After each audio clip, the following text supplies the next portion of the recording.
like a cup of coffee. Cup of coffee in the big time. There's a run right there. Cup of coffee in the big time, because you'll never get closer than now. I will.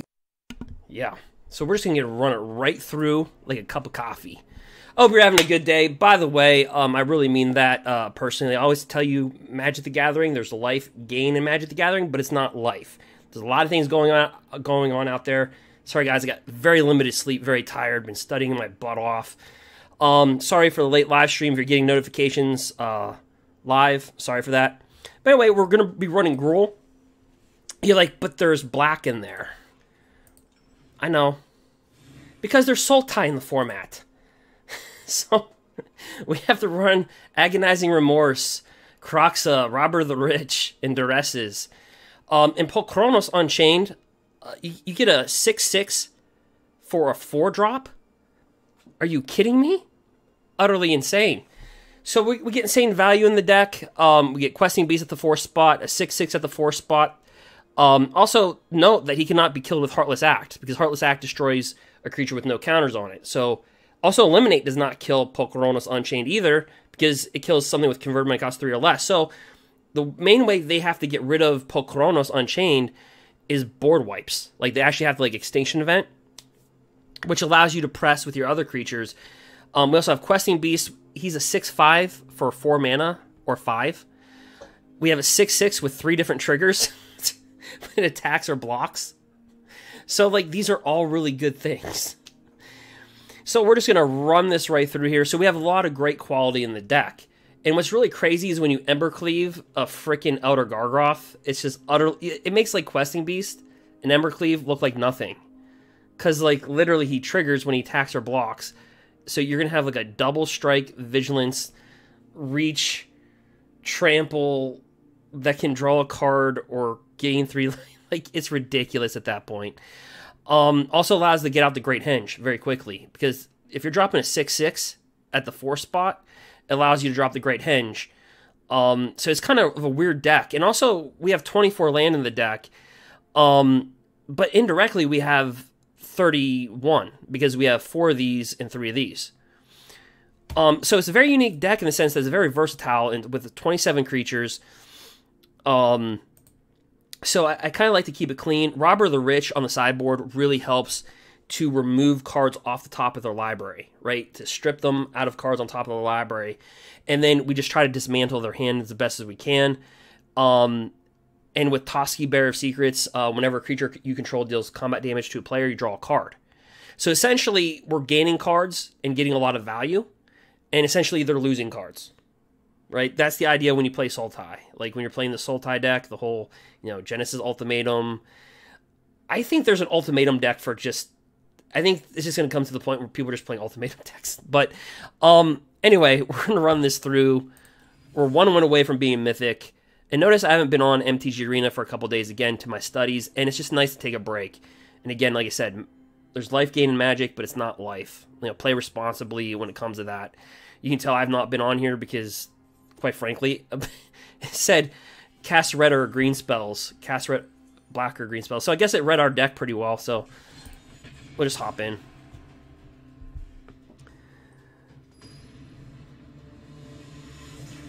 But yep.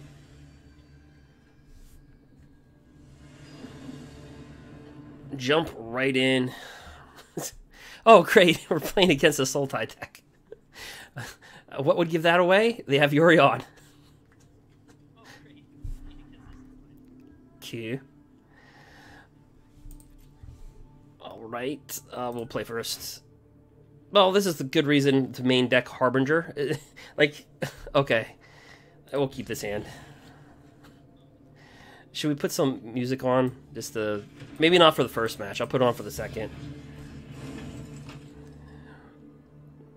But yeah, you just get insane value. Like, Love Struck Beast. So...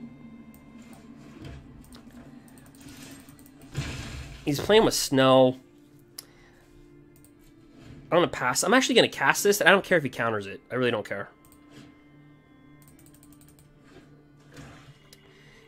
Usually, they get that Jarari. I don't know what it is with the algorithm, but the Shuffler will give them Jarari's Disruption, the 1 colorless, 1 blue counter it unless they pay 1. I don't know why it always gives it to them. Maybe he has it, maybe he doesn't.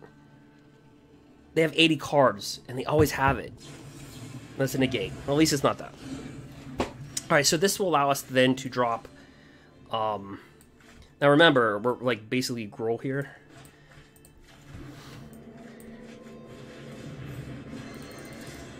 We're going to drop him down because you can get more creatures. He's got hexproof on black.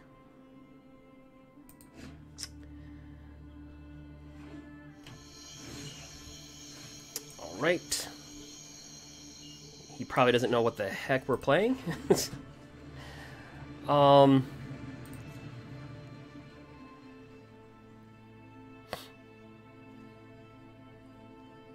Let's see here.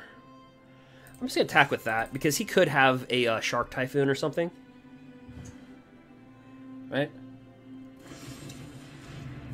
Or that. That would work.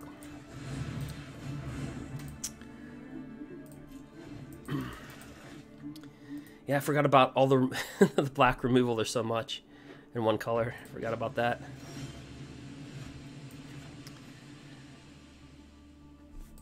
So we're just going to freak them out and play with a black land. There's really no reason. Could he be sitting on a counter spell? I think he's sitting on something, because he would have brought this back into his hand, right?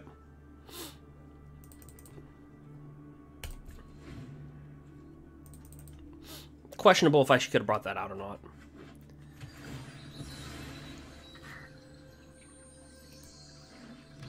Do something for 1 second here.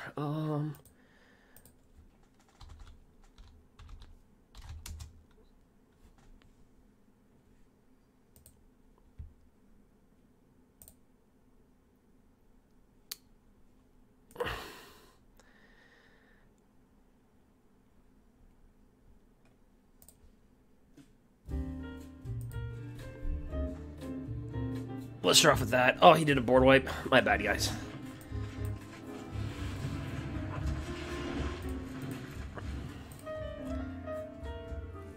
I'm not feeling the music. You cannot play Sultai with this music.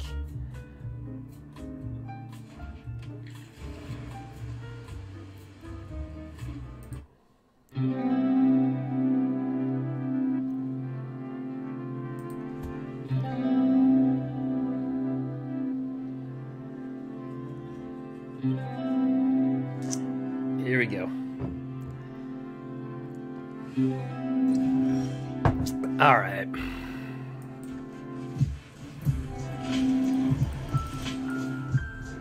Draw a card.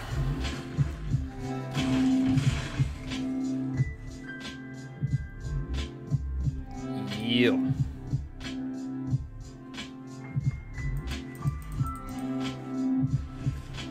Ah, crap.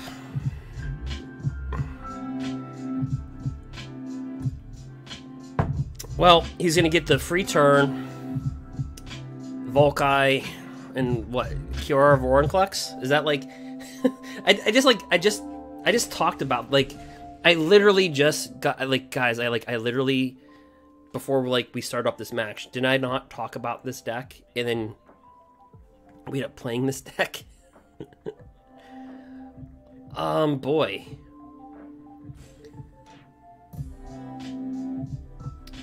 Ooh, so he can get rid of 2 of my creatures. Fine. You're not getting your turn. He's gonna die. Questing Beast, Primal Might, he's dead.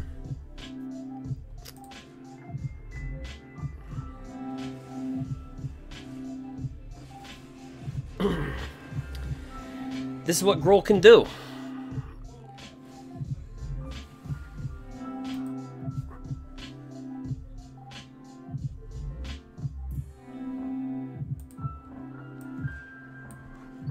Goodbye, nice to know you.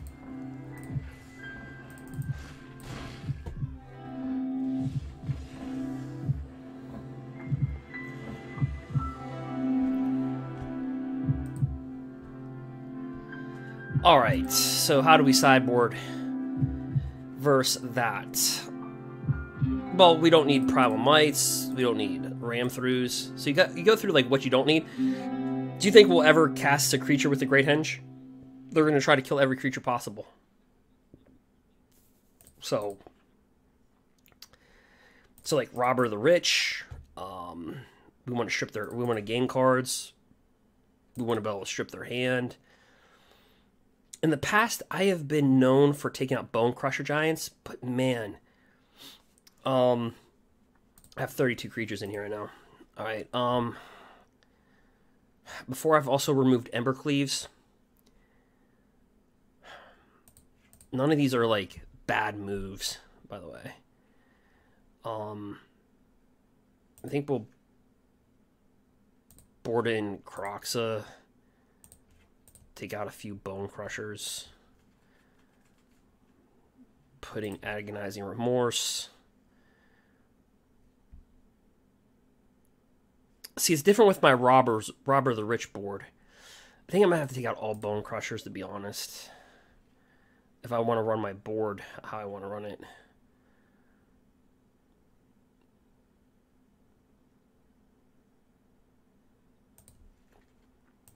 I'll put in 2 Crushers.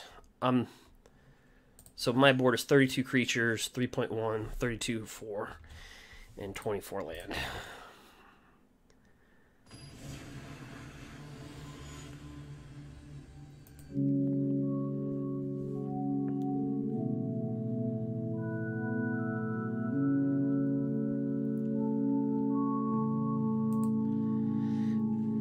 All right.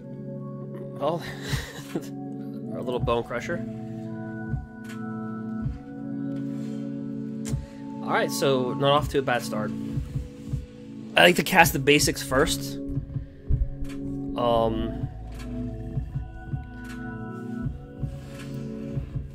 So he's gonna be forced to take Bone Crusher because we'll just kill Volkai. So yeah.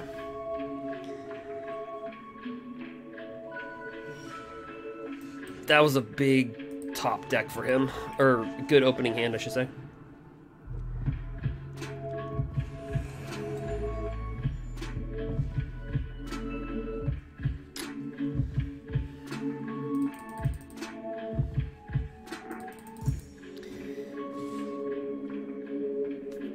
Yeah, don't fall for that, because he'll just flip it over to the Bone Crusher. He might do that now. Yep.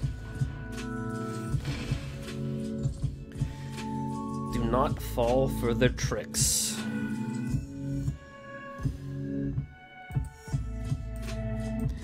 Alright, so Polkronos, you can't beat a 6/6 on turn 3. You really can't.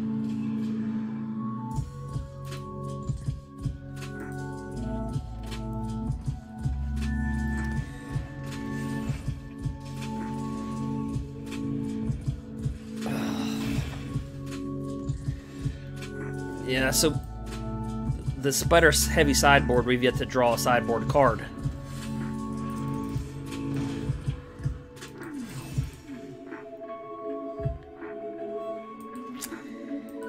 And I have a feeling the Shuffler is going to give us like a Kroxa or Agonizing Remorse, but it's going to be like a little bit too late in the game.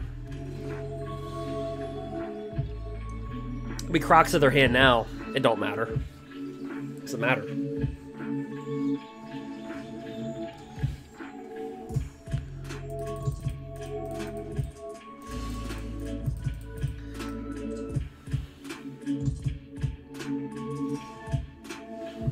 And right on cue. Like, literally, everything that I said before we started this match, and everything that I've said, like, before it happens, like, literally happens. Like, the algorithm does not let you down in the form of its utter inconsistency being consistent.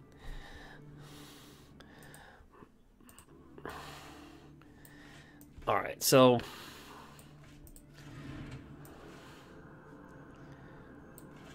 Right.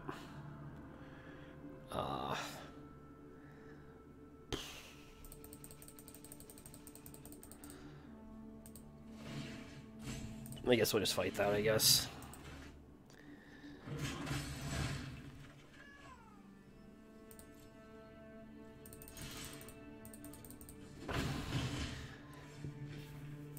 There we go.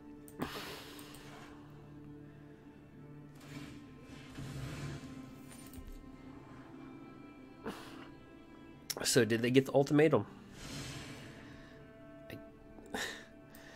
I guess we'll never know.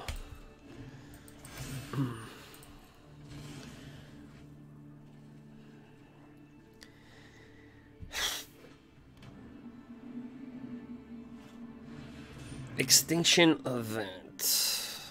Alright.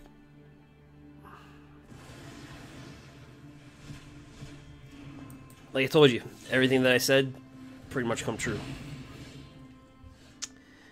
We do get the Gargroth.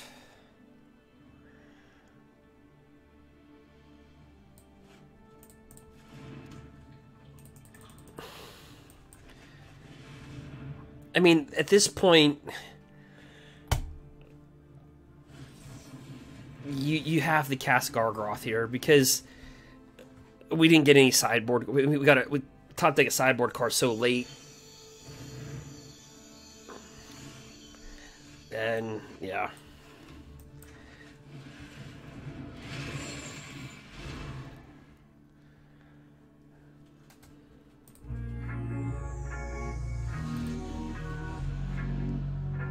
He discarded the Yorion? Okay. He might have the Emergent ultimatum. When you have Emergent ultimatum, free casting, yeah, I don't know. Didn't get it? What's in your hand?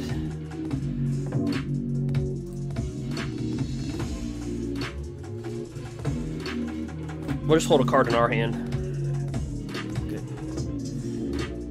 Robber the Rich. Give us something good. Give us your Vrock. Oh, okay, well.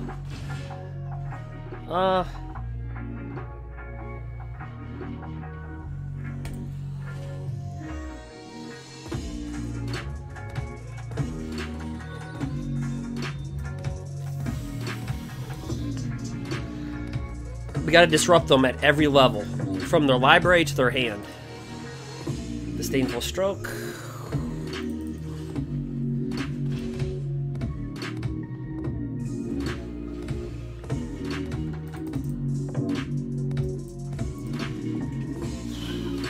So, literally top deck mode.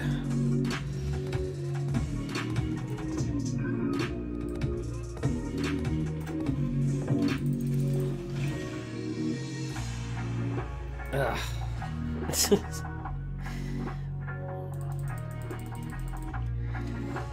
Oh god, we're both top decking land. Great, nice. Q.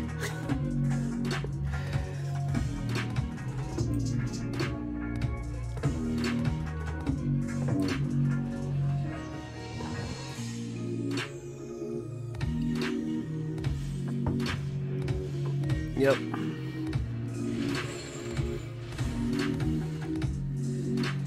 Well, he'll die next turn with Kroxa. Oh, how fitting would that be? Dies to Kroxa. How fitting would that be? Yes! Yes! We go to Mythic because we beat Sultai. Yes! Oh, yeah.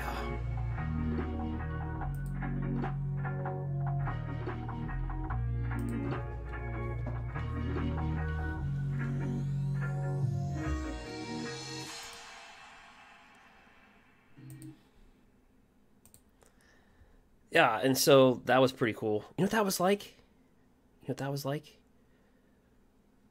I'll tell you what that was like. Check the mic and make sure it sound right, boys. Cup of coffee in the big time, yeah. Cup of coffee in the big time because you'll never get close. Taking Sultai out. 61% win rate. Look at Sultai. Doesn't that feel so good? Kroxa. Gruul Midrange. Yeah.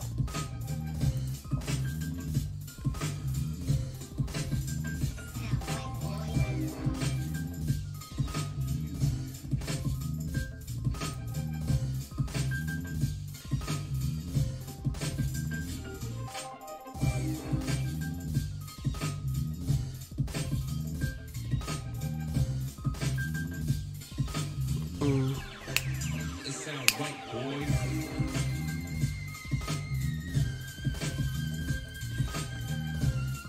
What mythic rank are we?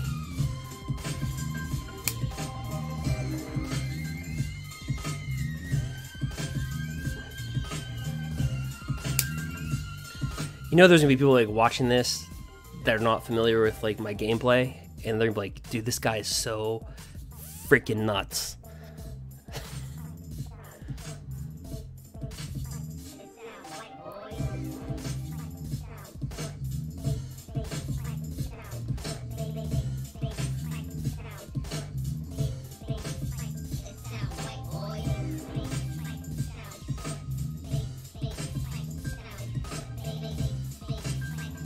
I'll put up the deck. There's also another deck that I like.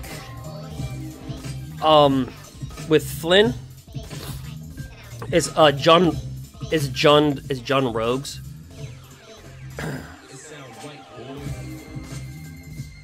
And basically this can get death touch. This is a rogue. Whenever you deal death touch, deals damage to a player, they get 2 poison counters. All your creatures get death touch. And it's also a rogue. So we run rogues with vorinclex.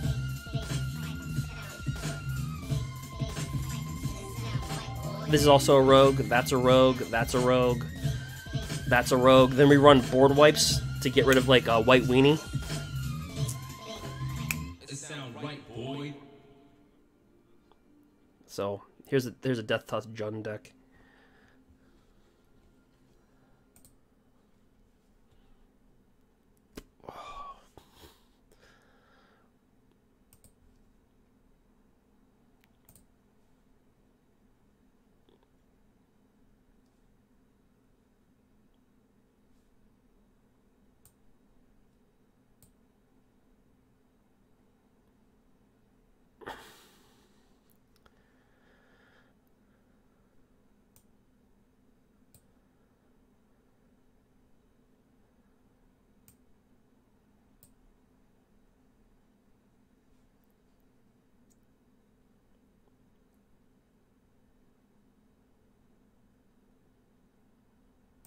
Alright.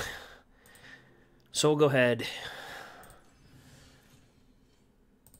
I don't know what level Mythic we are. I failed to see the percentage. I just saw the win. I don't know. Or probably like 90... Going in with a 61% win rate. Oh boy, probably put us in the 90s. Maybe 94-ish, 5-ish. 92.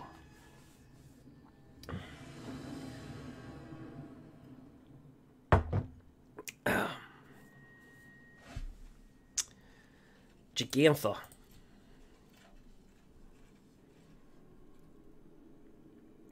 I don't know if I like this hand. He's probably playing... Actually, it's probably Jun Sacrifice, to be honest. I don't know if I like this. We'll keep it. It's like, I don't know if I like this. I'll trust that we have 27 creatures.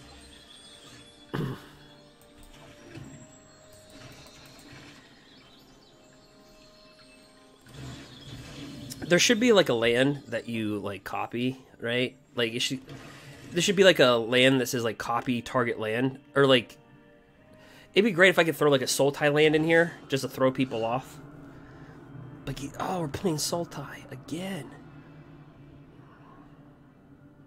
I'm gonna throw him off. I'm gonna throw black down. We're playing Sultai.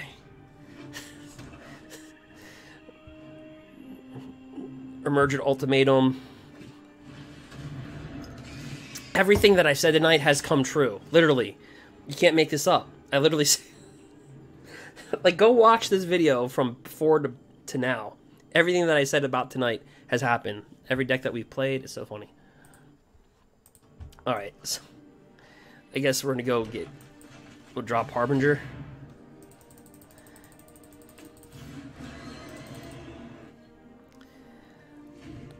I would say that they're favored probably in this match. Claim the firstborn. Smack us in the face. Yeah, it's really hard to play versus John Sacrifice with this deck. That's the one thing.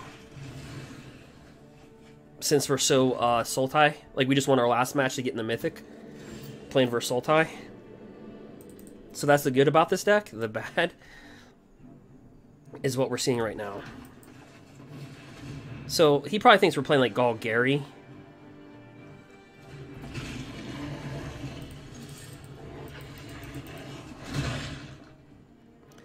Because at first he probably thought we're playing Sultai, right?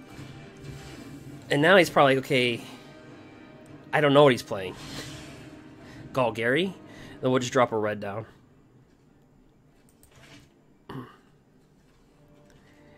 We are Gruul with a splash of black.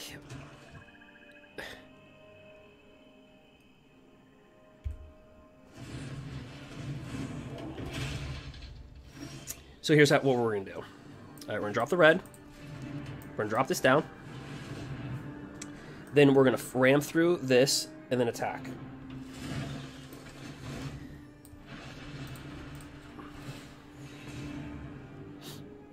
Yep. Next turn, if he does not resolve Questing Beast, then we Ember Cleave it.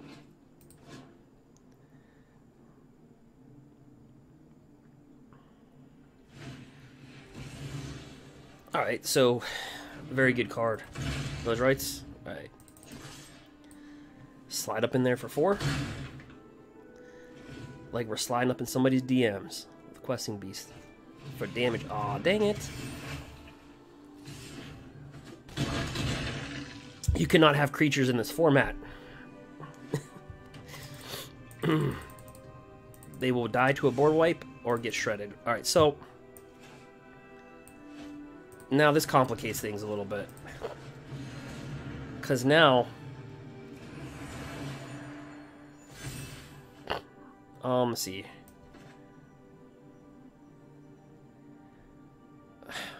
Let's draw another card. I'm gonna have to Primal Might onto the Questing Beast. I'm literally gonna have to. Here's the thing. They have so much creature hate that I really want to kill their sack outlet. But black just has so much removal. I cannot trust. Yeah, this is just a trust issue. If I was playing in a real life tournament, like in real life, I would not do this. I would actually target this and kill this. Let them attack with a Questing Beast and possibly block. But knowing the algorithm is probably going to give them a kill spell, I'm going to have to play with. I'm going to have to kill the Questing Beast. Kind of understand what I'm saying? So, like, in a normal match, I would kill this if I was playing in real life, because odds of probability of removal in their hand is relatively low to the number of cards they have in their hand in relation to the number of cards in the deck. But I know it's the shuffler, so I would typically kill this in real life and then move on. Maybe that's what I should do. I'll just do that way. But on Arena, you want to kill the Questing Beast. I'm choosing to do what I do in real life, but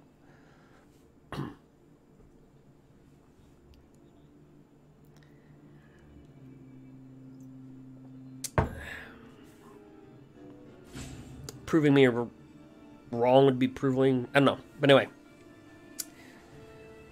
that's what you do in real life, because technically them attacking, you have a blocker that can block Questing Beast and just kill it.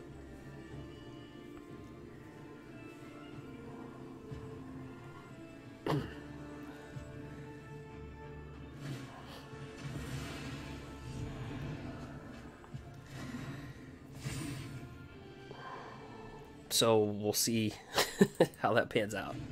If that was the right move, I don't know.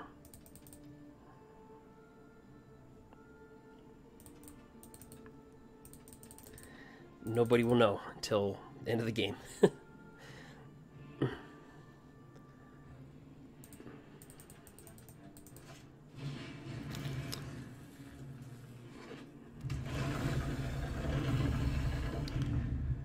So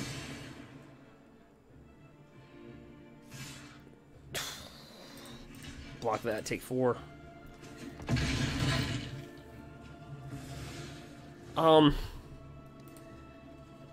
Let's see. He's been through 2 claims. The firstborn, of course. 2 village rights, of course.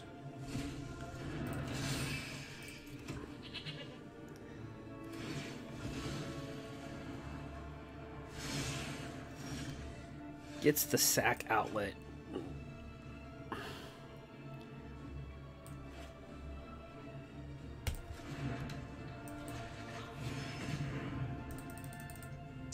So he literally got the perfect draw because he can sack.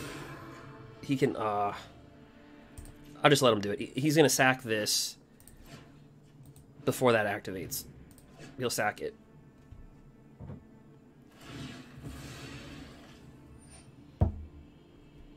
Yep.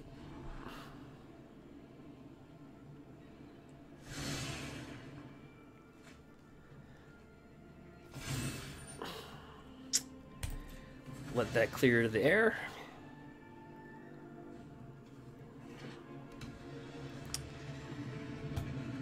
Let's see.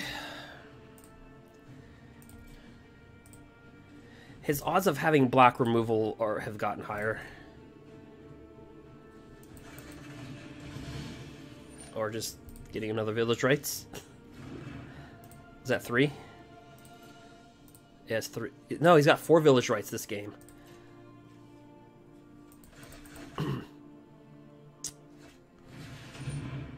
Alright.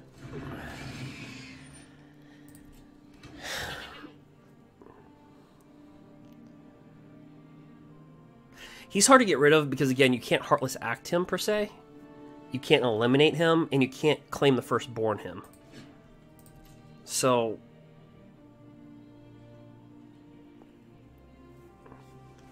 And here's the thing. I could kill a creature, but if he doesn't block proper, maybe an Embercleave goes through.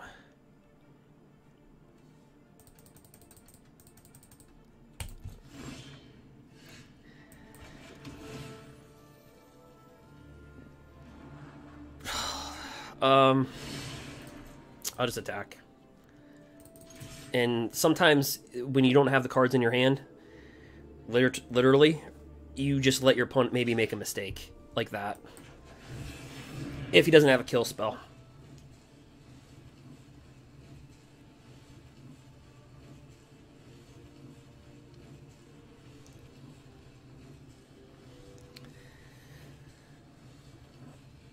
And that is what you have to do sometimes. Will it work? I don't know. So it does 5 damage. Well, this is rather interesting. I don't think I've ever been Kazol's Furied on a Pokronos. Fuck.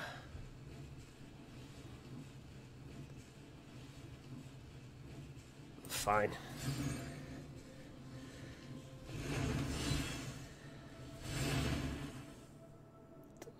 Yeah.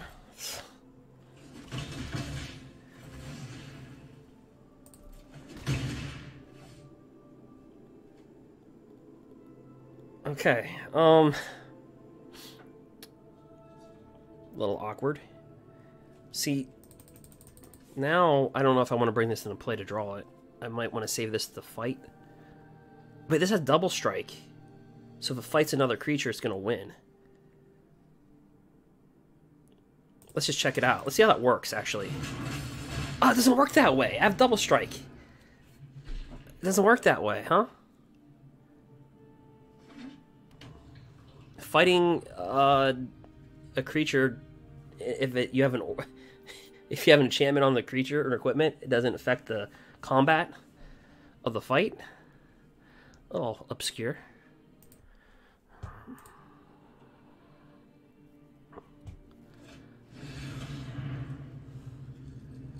Because technically he's got double strike and trample even keyworded onto him, and you fight and he does not. I don't know.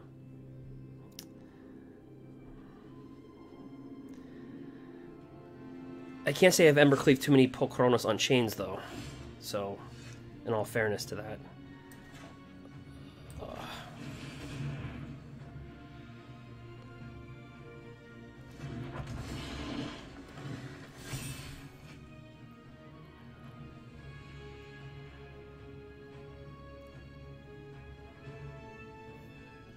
Okay, so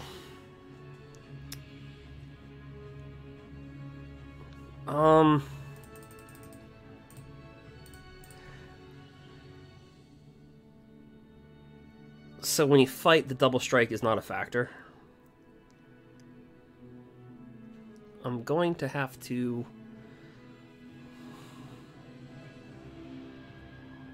bang bang. I just get in for 2.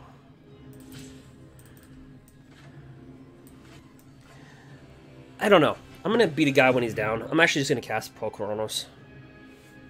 Yeah, the legendary roll is going to get me. Got it. But I'm still going to draw a card.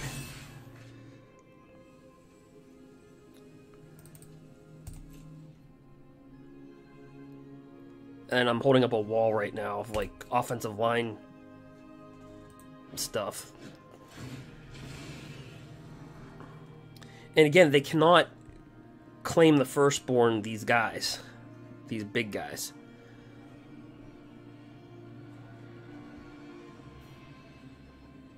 These guys have been working out, going to the gym. I don't know.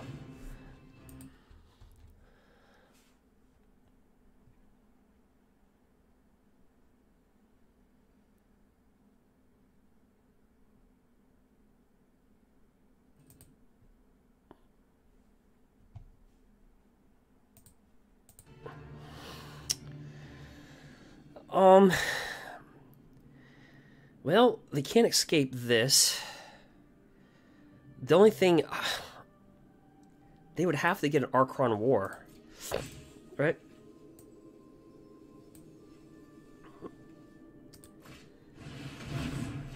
Yeah, that doesn't really help them that too much, though. Yeah.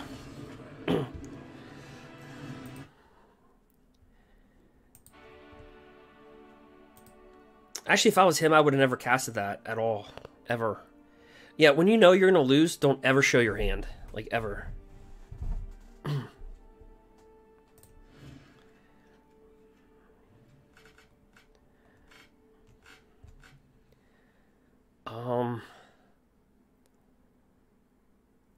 This is a weird one. Because we're so equipped to go against Sultai. And I splash this in for Winota, or mono red.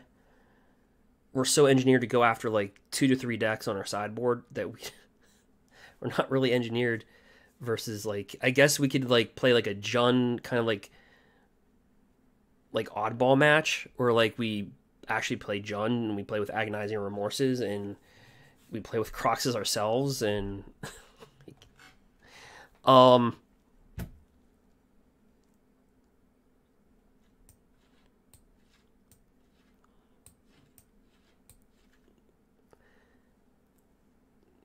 but I don't know what I'd board out at this point.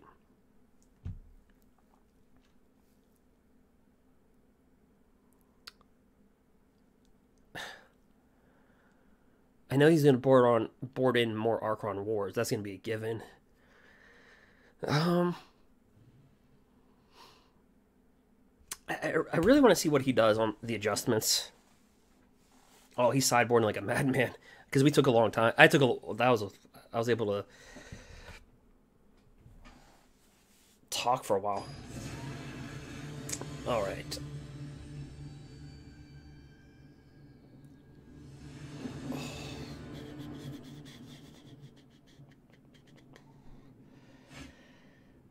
Ooh, no creatures.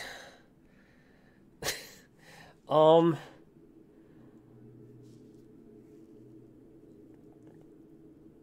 know what? I'm just gonna keep it. We get a Scryland and we're on the draw.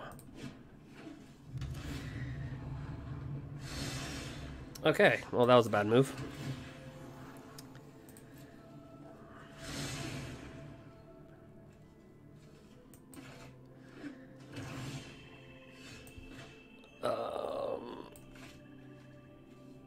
Yeah, why not?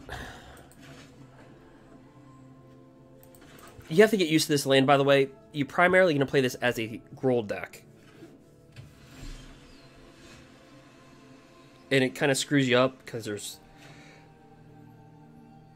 the mana base, but you know what? There's no sense of me casting a Bone Crusher when I know he's just going to steal it, and I just might as well just save this as a kill.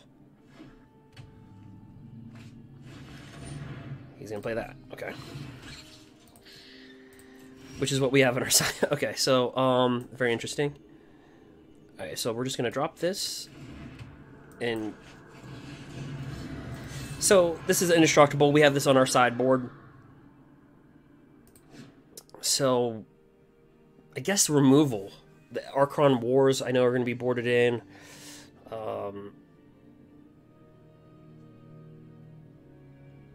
They can only have so much on their sideboard though, so I don't know.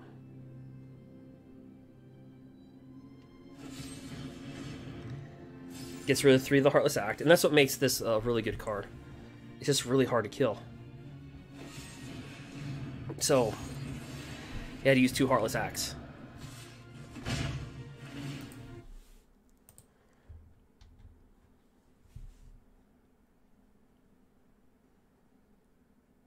And alright, so let's see here.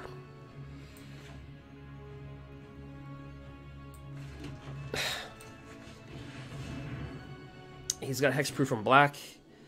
Again, we just main board him. I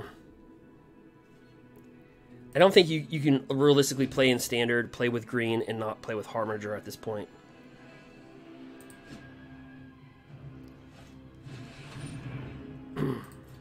Okay.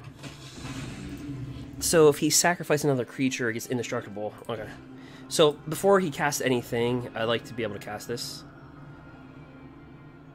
Or not.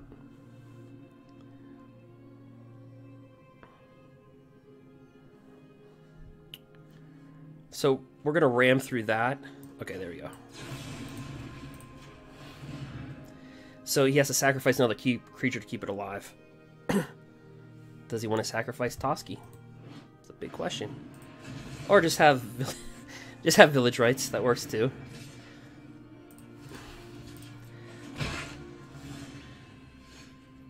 It's always a...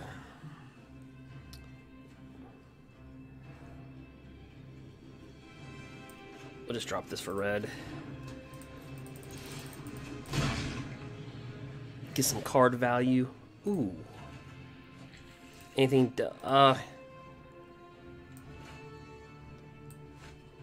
Cast it. Now... This can all backfire on me if he's got Archon War.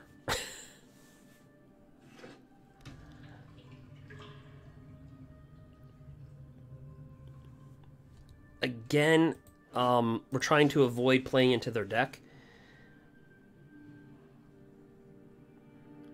So I kind of view these as more of like a shock at this point with just Desperation Creature if we need it.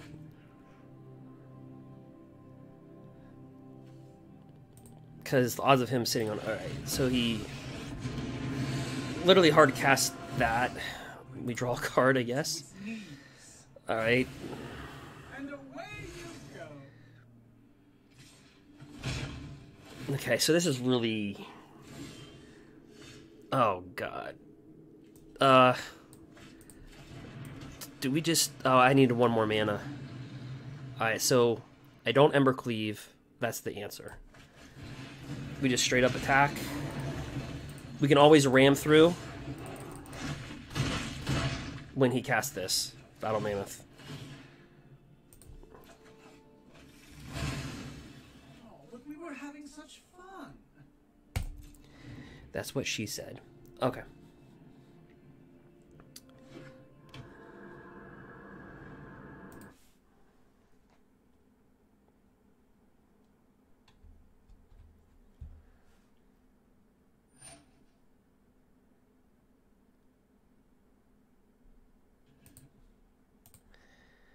Alright, cast their own Battle Mammoth.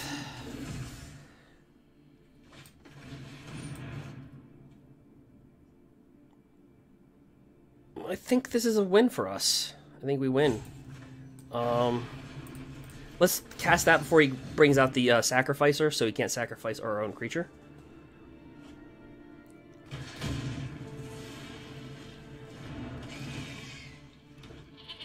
I think that's game.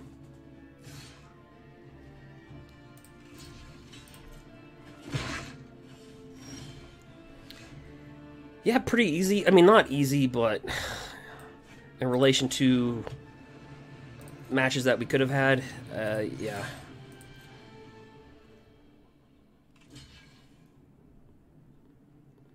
Yeah, so, wait, I'm not going to go for the fancy play here. I'm just going to Embercleave the, Harbinger. Alright.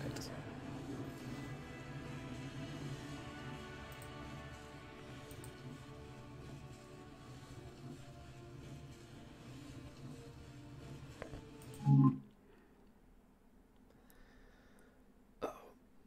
Let's see here.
I know he's just going to steal it, and I just might as well just save this as a kill. He's going to play that. Okay. Which is what we have on our side. Okay, so, very interesting. Alright, so we're just going to drop this, and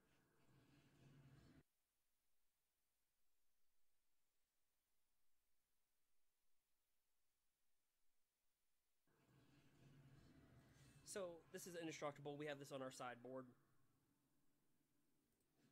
So I guess removal. The Archon Wars I know are going to be boarded in.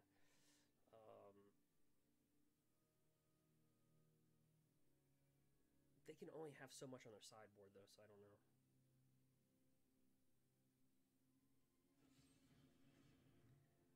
Gets rid of the sideboard. So guess removal. The Archon Wars I know are going to be boarded.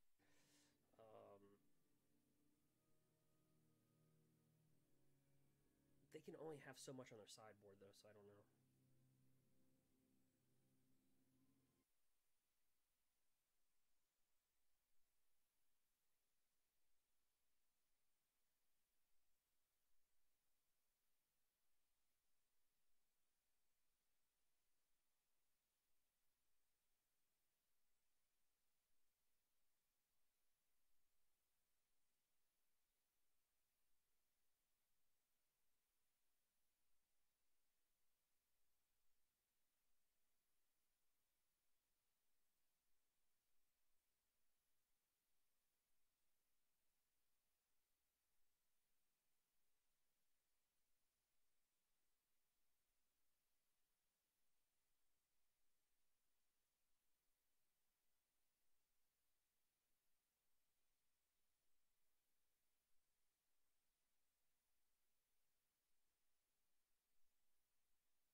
Okay, I wasn't leaving that up to be pretentious. I just had to do something really quick.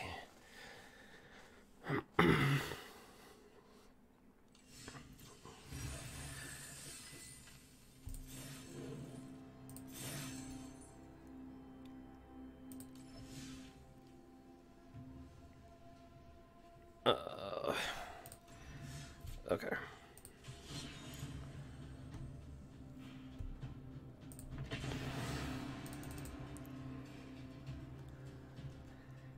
So, yeah, Jun's a really smart play. It kind of sacrifice because you can kind of hand remove. It suitably does what we do on the sideboard versus Sultai. So I think Jun's or Ratko Sacrifice is a good deck. Jun Sacrifice.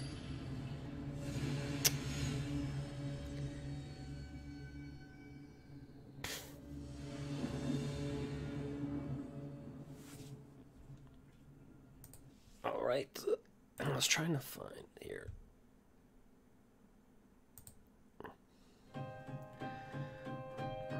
All right, here we go. Yeah. No.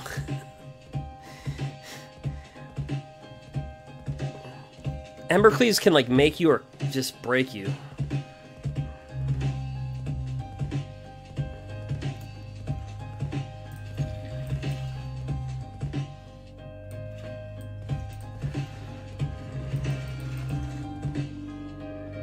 Hey, what's up, Happy?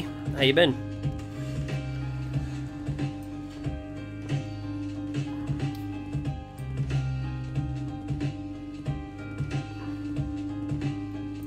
I think I'm gonna drop this, actually.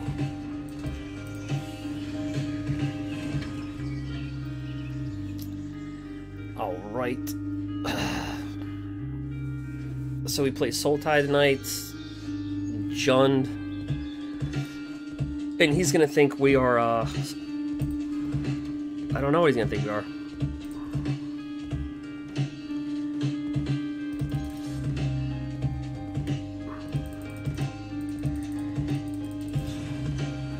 Brazen Borrower, okay. So I'll drop this in. So the only thing Love Struck's good for here is just casting the Great Henge out quicker.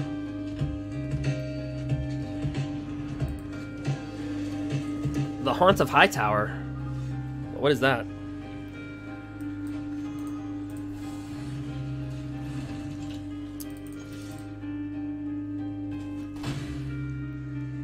Oh, I'd like to see a land.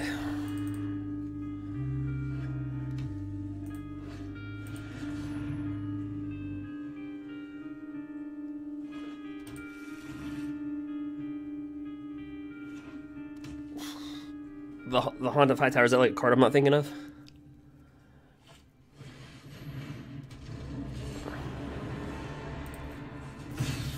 This dude... Okay, so I'm not a fan of this creature, but like every deck that's annoying in Standard or on the planet will run this. I never like it since that.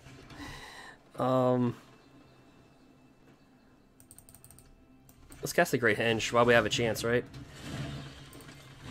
Questing Beast probably would have been the move, but... Yeah, it's really good. I just don't like it, but it's... The way that I play, I don't like it. It's just... But... I can see why a control player... Or even Sultai runs it, splashes it in.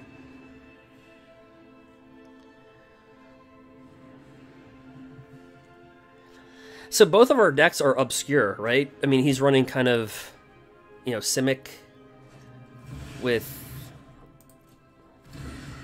that. Okay, so this just brings me, like, PTSD of Sultai. It's not Sultai, but it's just, like... When you see that Cosmo card and then this, it just like gives you flashbacks. Should there be like a Sultai PTSD? Not to make fun of PTSD, it's just making fun of the Sultai deck.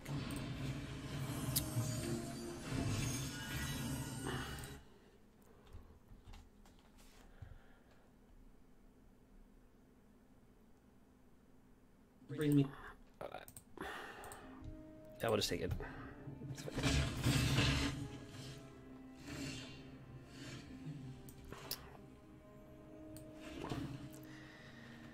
Yeah. Let's see here. 3 brazen borrowers. I'm like, why is my life so difficult right now? It's like, yeah, he's casted 3 brazen borrowers. That's probably why.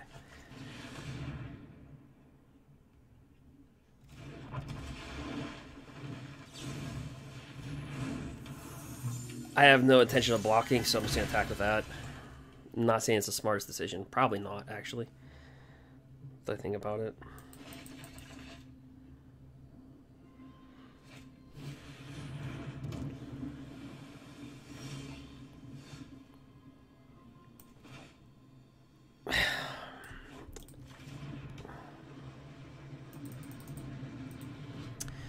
Okay, whenever vehicle you control deals combat damage to a player, that player exiles that many cards from the library. Okay.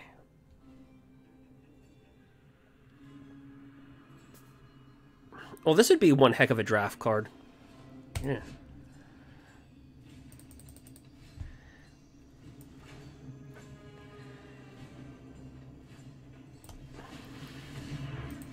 Try the Great Henge.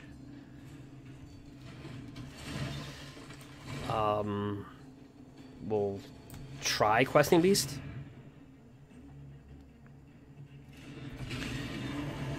How many turn 2 can I run in the deck?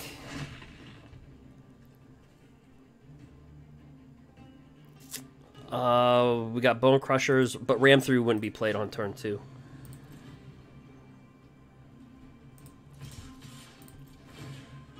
Should I gain life? Draw a card.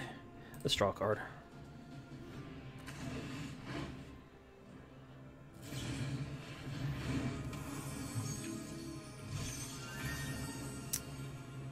Yeah, they're pretty good. I thought he might actually try to do the face haven. He just chooses. Well, yeah. Okay. So turn 2. I really wouldn't consider Ram Through a turn 2 spell because let's face it, you're not going to be playing on turn. Well, I can't say that. I have used like Primal Might on turn 2. Like I've literally had to have done it a few times. So that being said, mostly on turn 2 we just have Tangled Fanglehorn and Bone Crushers.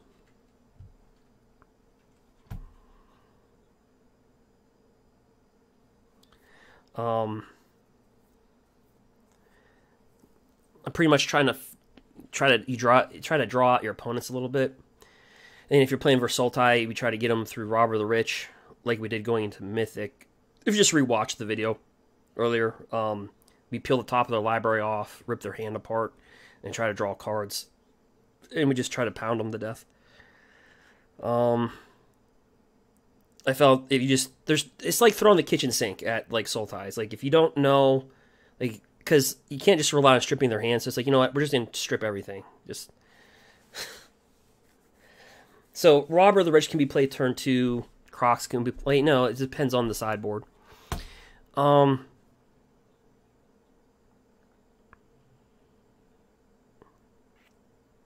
Haunt of Hightower. I have to check it out. Did they release those new anthologies yet? For Historic?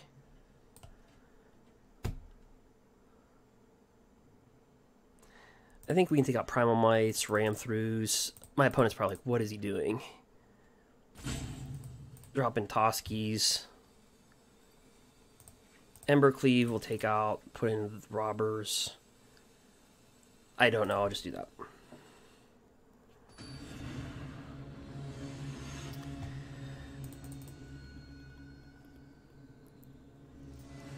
Let's see how we handle this one.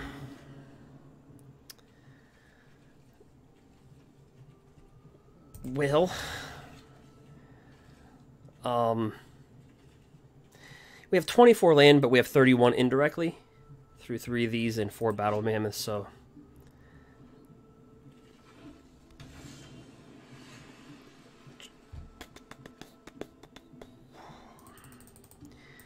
I'm gonna drop a battle mammoth for mana.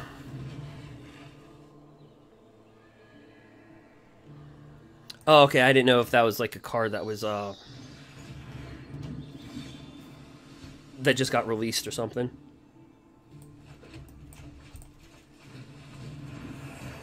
Well, there's a turn 2. A 1/1. Tap for mana.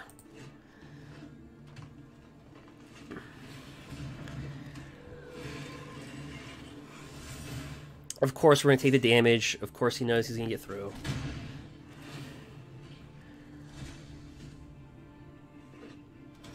Wait, can he actually cast that? On top of playing lands? Oh, I guess that doesn't matter. He can play additional land. That kind of worked out for our opponent.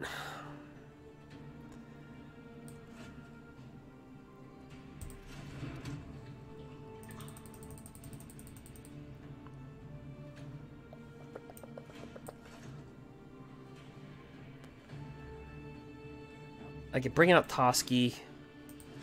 I can pelt their hand. Let me bring out Toski.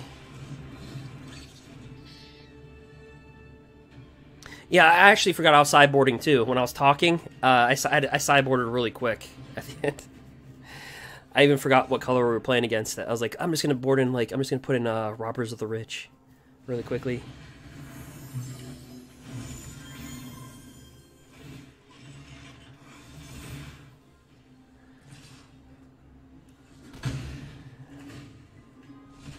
He's just taking our land.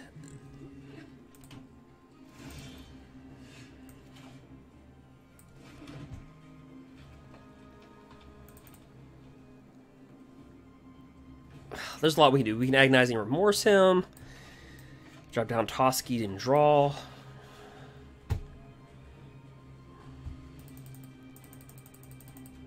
I want to see what he's got. What are we working with here? What you got up in there? Ooh. Well, now I see what their deck does. 1, 2, 3, 4, 5, 6. Yeah, I don't think we can, like, remove Ugin, right? So, screw that.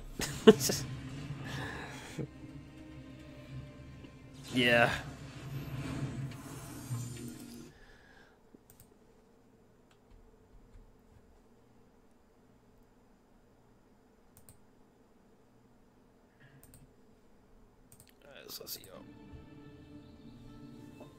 Yeah, he got that out early. It's very rare that we... I was like, well, we gotta get rid of Ugin, right? I mean, there's...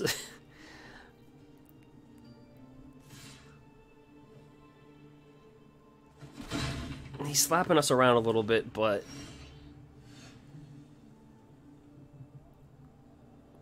He's got that in his hand. Q. We're just gonna have to force that out of his hand.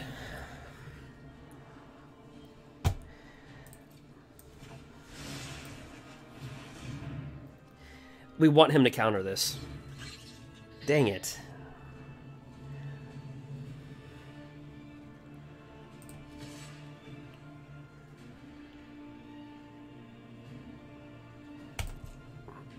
I don't know, I'm Gruul. I just like being aggressive. I don't know. When I get bored, I just attack.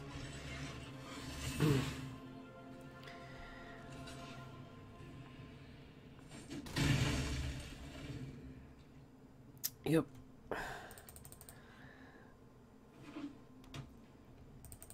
Let's see here.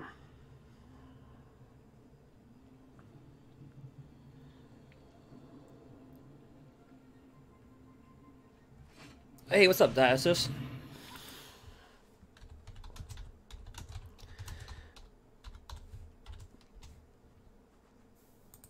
Alright, we're just gonna... He took my Toski.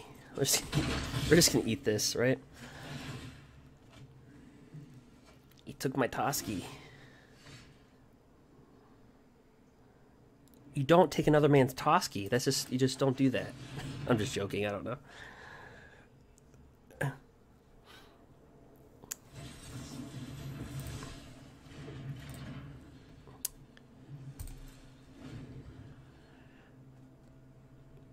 Heck yeah. Disdainful Stroke is a really good counterspell, especially in today's standard.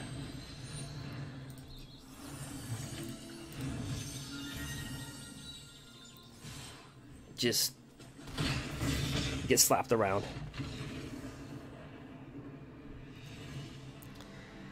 All right.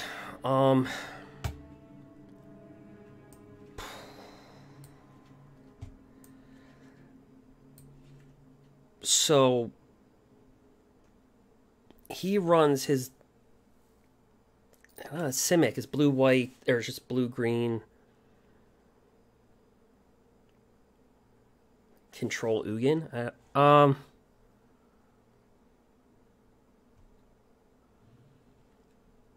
think we need to be a little bit quicker on our feet, so let's get into the hasters. We have 31. We're going first, so Embercleave does have mathematically more value here. Because you go first, you have the advantage of more creatures, more board state.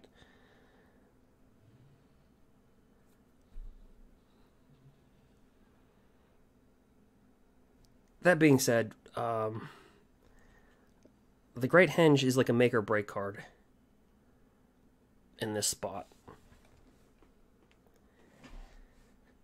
So we could go after his hand like crazy. Take out the Henge. I think we just... I'll keep one Henge in. Let's do it that way. So 32 creatures. We go first. Let's take it as we can do it.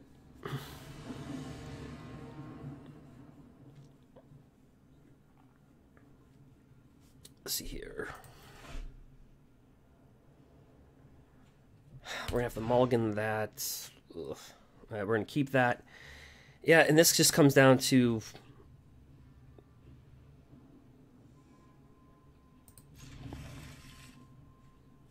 Yeah, we're actually going to put that down.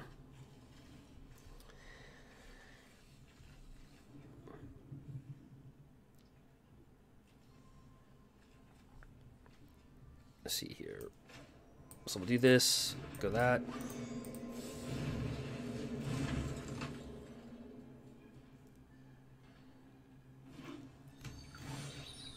Alright, we're going to do the Robber of the Rich and just hit the stack and run.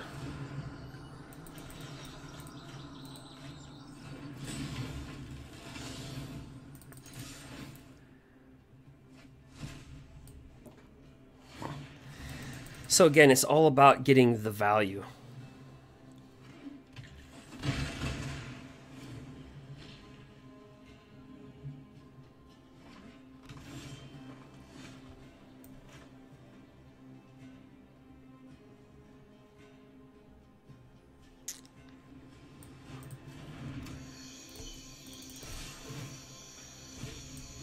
Alright, so we get 2 lands off that.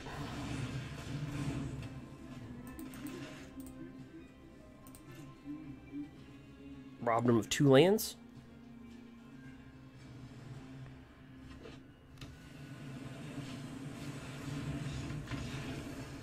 And dice.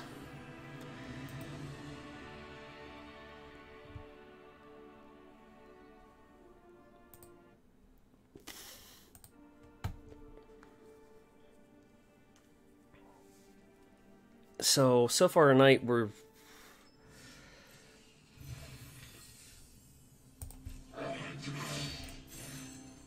undefeated.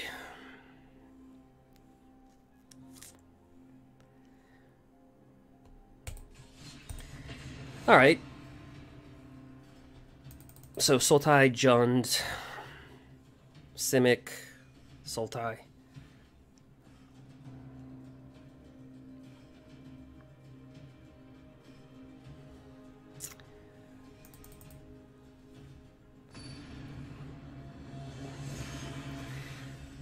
Over under at Sultai.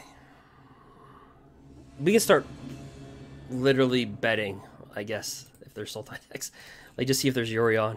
Like, is there Yorion? Is it there?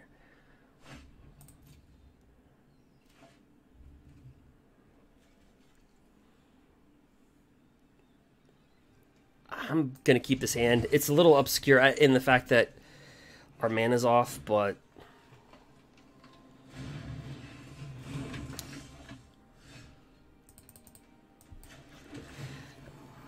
yeah, so I'd rather scry and drop down 2 1/1s next turn than drop a 1/1 and not have the scry. So it could just be we're playing against Gruul.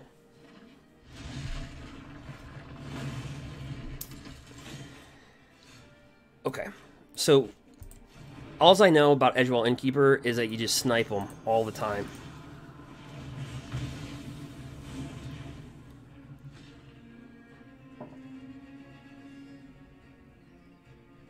The Haunted Tower? Yeah, I'll have to check it out.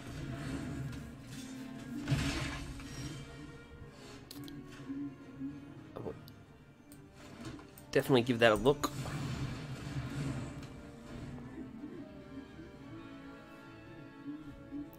Actually, I'll give it a look after this match.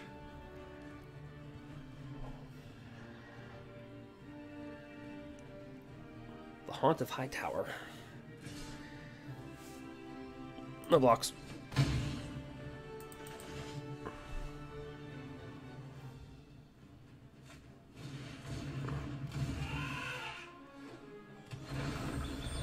So I feel uncomfortable with these types of situations because they always have the thing called the Great Henge.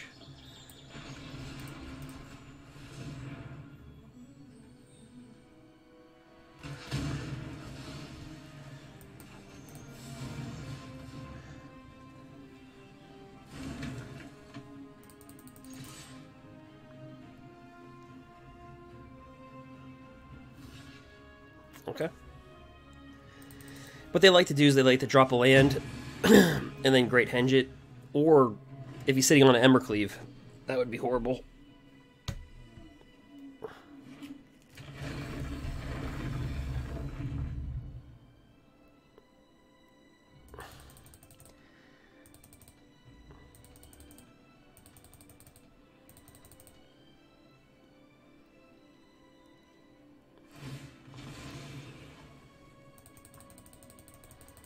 Dun dun dun dun dun dun.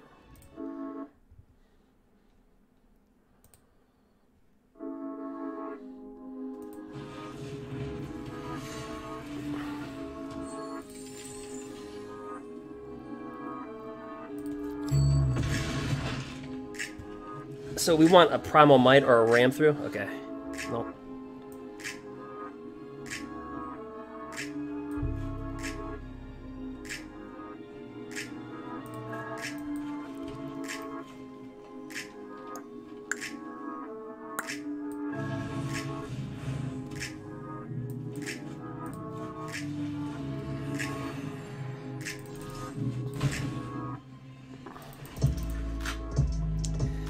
He's got way advantage over us.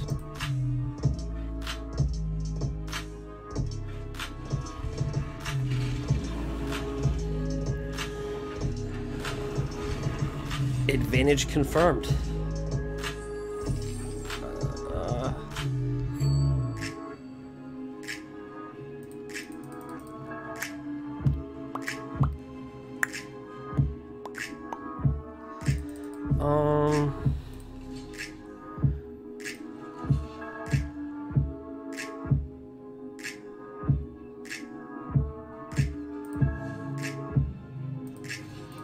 Block the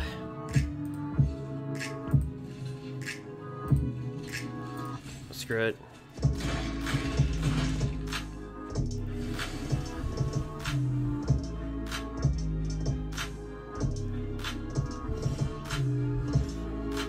And I top deck Embercleave.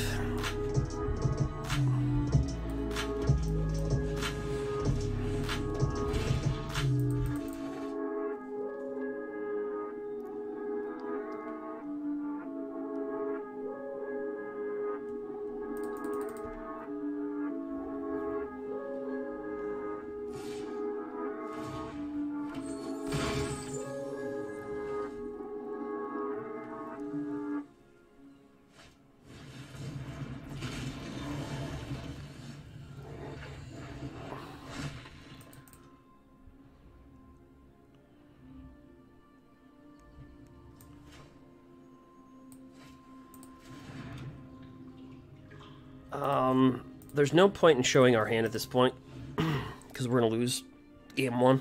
So there's no point, like, attacking with something to Embercleave, because we don't have lethal, and it's not going to make a difference.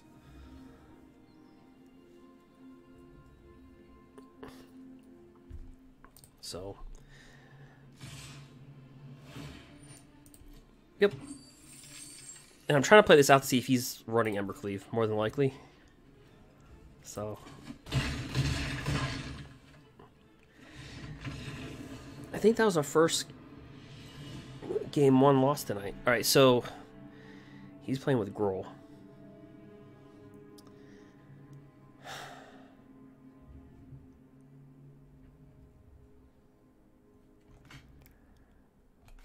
And we're so heavily armed for Sultai. And,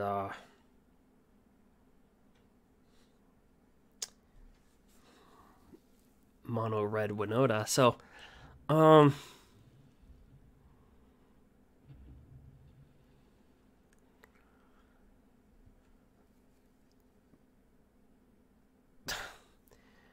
Great Hinge. I'm going to favor removal here.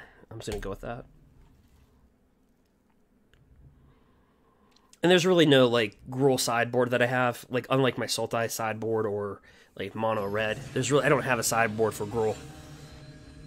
Like, for our Gruul, for their Gruul. I don't.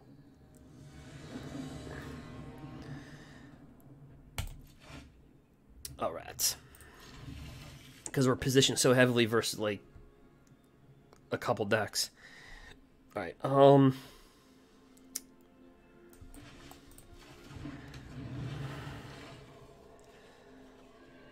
but it does help to go first.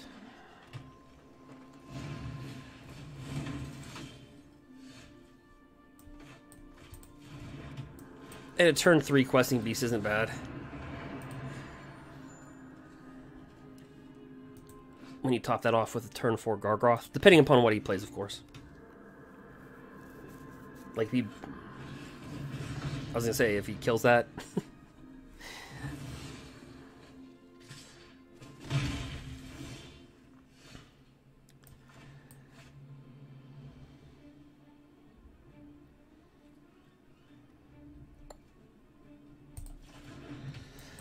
At this point, I just think I bring this out as a creature. So usually how Gruul sideboard works, I mean, we're Gruul, but we're engineered differently. Typically how they work is they have a few. They'll run Archon War.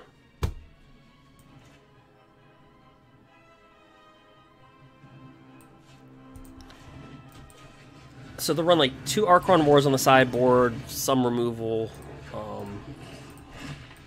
He'll block, I think. No? Okay. Unless he's got the Great Henge. I don't know.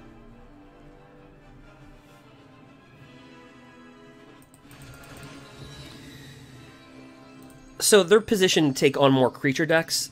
We're positioned more to play versus the mid-range control. That's kind of...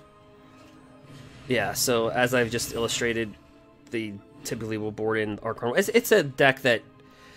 The one thing when you play versus these decks is that they all play the same, because they're all copied. So, you know, like when I said there's 2 copies of this, you know it's eventually going to be played. As far as the attack... Yeah, I just block it.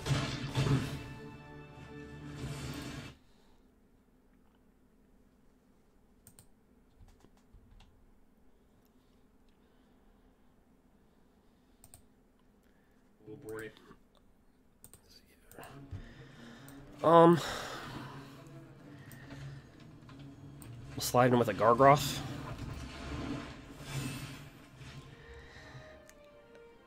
So, what would hurt us is if he has another Archon War or an Embercleave, right?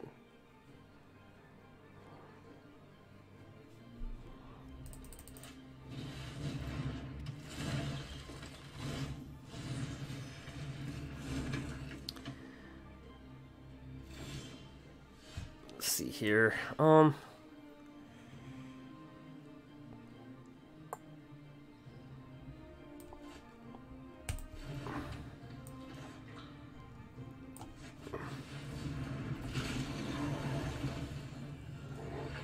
You know what? I don't know if I want to... He's got another Love Struck. I have to attack. Oh, this is my bad.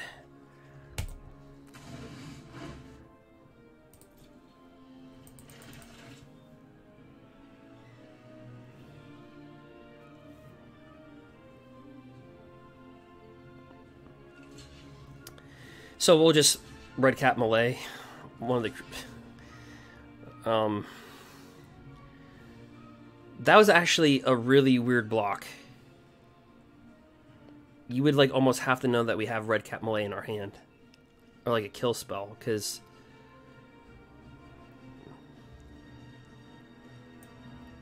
I basically cannot kill that then. We'll block it like that. It was a very good block.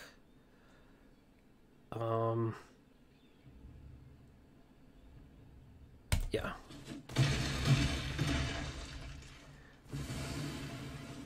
Well, that's not a good trade at all.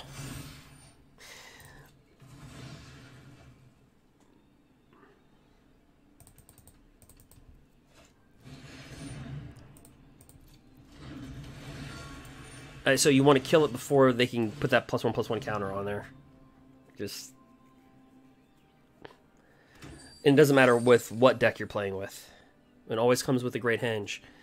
Always look at the stack, right? Alright, gives it protection.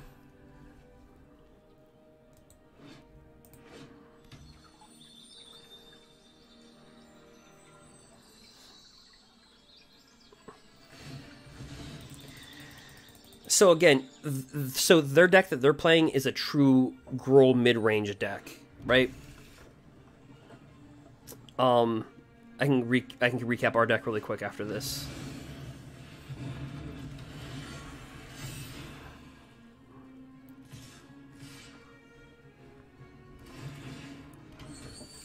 But it looks like we're gonna die. Fatality.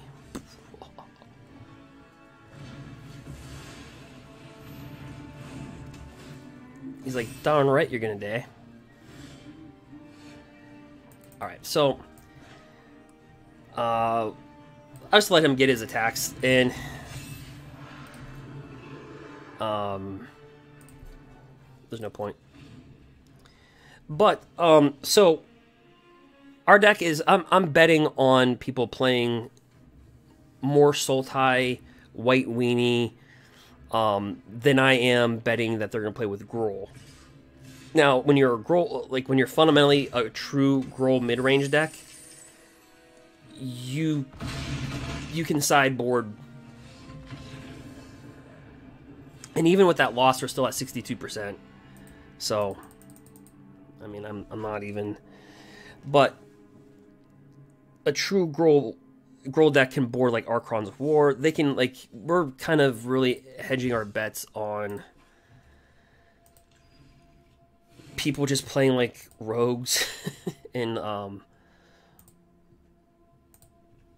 Sultai and White Weenie. Like, we're really trying to get out our opponent's hands, rush them.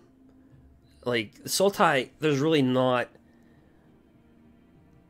an answer per se, right? There's not like a fundamental answer to how to stop the deck, but I think this deck does a really good job because not only do we get good value creatures, a 6/6 for 4 questing beast at the 4 spot. This can be a 6/5 at the 4 or 5 spot, a 6/6 with 3 different triggers. So value on creatures, main board Grook's Harbinger. You know, we're not going to deprive ourselves of mana sources, so we have 3 of these. We have 4 mammoths, so we're playing with 24 land, but technically indirectly 31. So, but we like to rip stuff from their hand, from their library, and just draw some cards. And just fundamentally just attack the deck from their library, from their hand, anywhere we can get it, and bring in creatures that are a little bit hard to kill. Like, you can't Heartless Act a Pokronos on Chain because it comes in with counters. You can't eliminate a questing beast. You know, those are things that you cannot do. So, you kind of force your opponent into a using their board wipes more or less. So, kind of the approach that I take.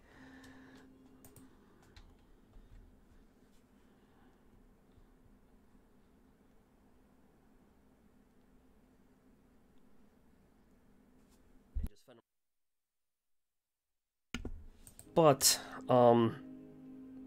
that's how I take it. So that's why we have to splash black. And it just turns out indirectly, Pokronos is just a really good creature, especially with it was like, what was the next creature going to be when Euro Titan gets sliced? And I don't think the format really changed too much in Standard, because like in Zendikar Standard, it was pretty much the same decks, right? And then it was like Rogues, Esper Control, Gruul Aggro, and that was it. So now we're kind of seeing the same thing, but with different decks. So we're seeing like more Sultai and that type of stuff.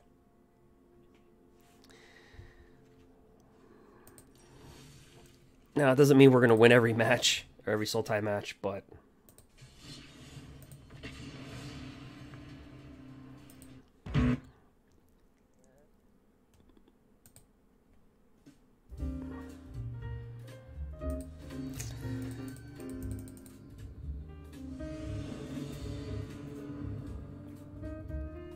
OEI. No Yorion?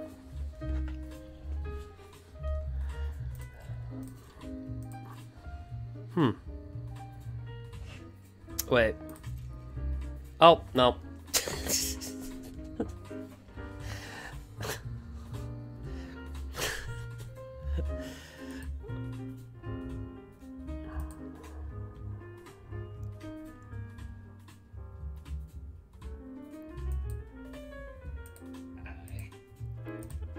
Alright, I'm gonna keep this.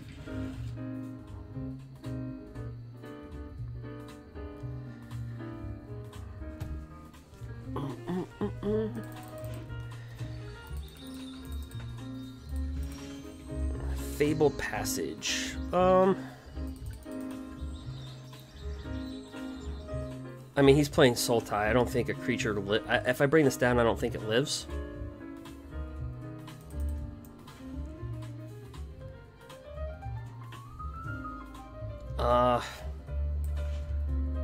But we can try it.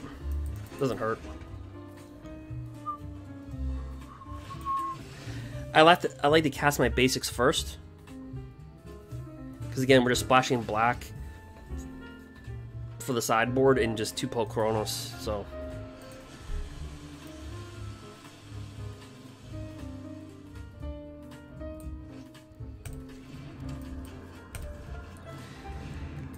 Now, it's kind of a weird thing. I noticed Jorari's Disruption. Okay, so Omen of the Sea. But they usually have that in their hand.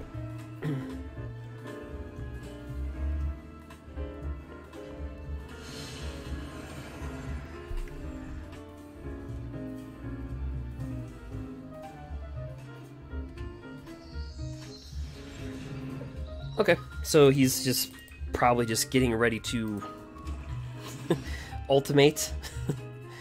So we'll just bring out Quester.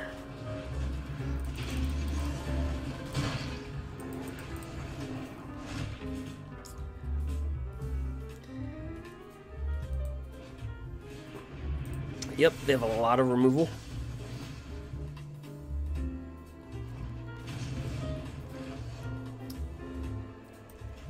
This is actually tough. But bring down a Battle Mammoth. See, they like to play with Heartless Axe. And he won't die to Heartless Axe, but we'll bring this out.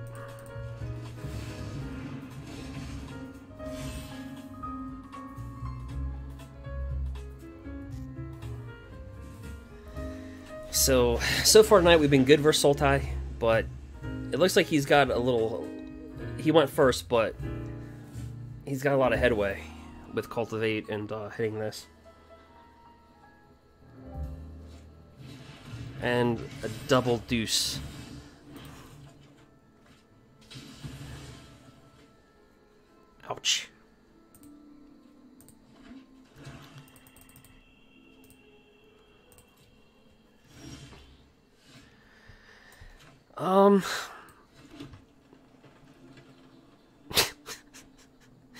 We'll just cast this. Let's see here.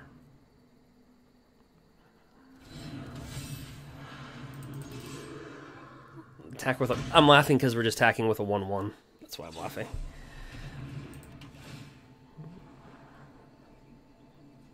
Alright. So, the Emergent ultimatum lottery. Did he get it or no? People need to like have like live stream bets on Sultai. Got it. He won the lottery. Ah, dang it.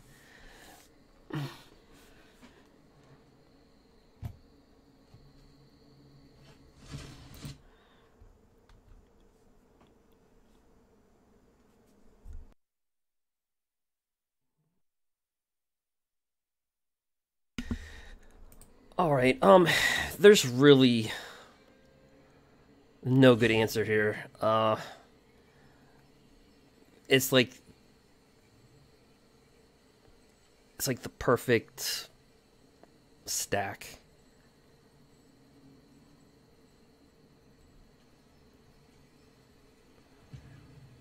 I don't know.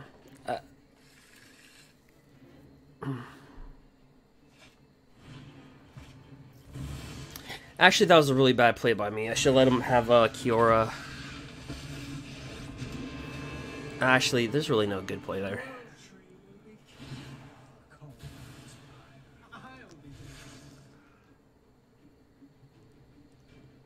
Alright. I think we'll just call it. We'll go to game 2. And run our sideboard. Womp, womp, womp. Okay. So, the whole idea... Again, it's a kitchen sink approach. Okay, so in weight training, we call things like kitchen sink. So basically, so in weight training, you don't want to have a kitchen sink approach, as in you're doing a lot of things, and then you don't know what's causing muscle growth or fat loss or what's causing side effects. So just grab that thinking and just apply it to this match. It's kind of screwed up, but just think about that for a second. So you want to hit their hand, but you also want to hit them from their library as well.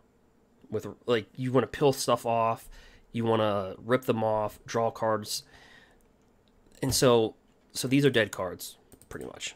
So then you just have to go, what value does Embercleaver the Great Henge have in this match? Not much, because they're just going to kill creatures.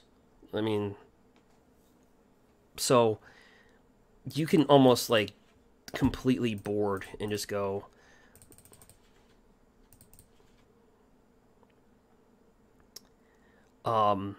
if you feel like your opponent has more of a heavier hand, like you can slice in some Kroxas there. Since we didn't have the advantage of winning game 1, I won't know, but it's literally just a kitchen sink approach. You just throw everything at them.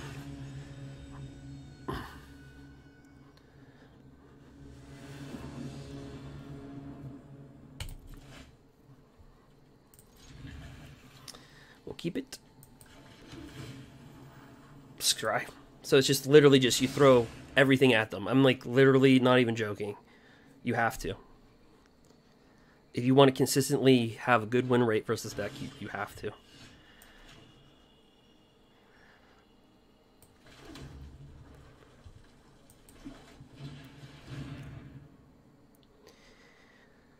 Yeah, as I said, Heartless Act.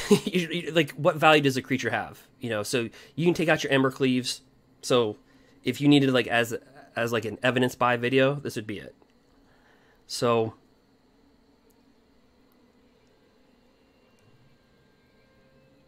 I don't like them having Elder Gargroth. They have a really good opening hand.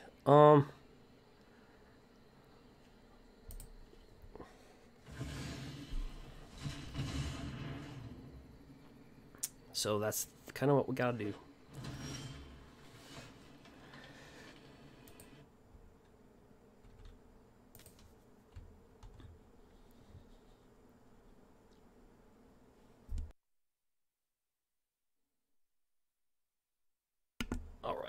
All right, so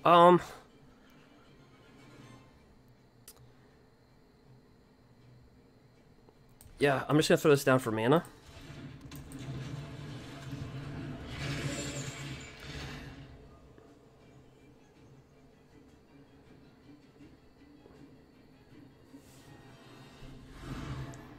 Because I gotta play ahead. I mean, look, so there's so many board wipes. You have Crippling Fear, Shadow's Verdict, Extinction Event, the other board wipe. So there's like 4 wipes. So creatures like value truncates pretty good. Alright, so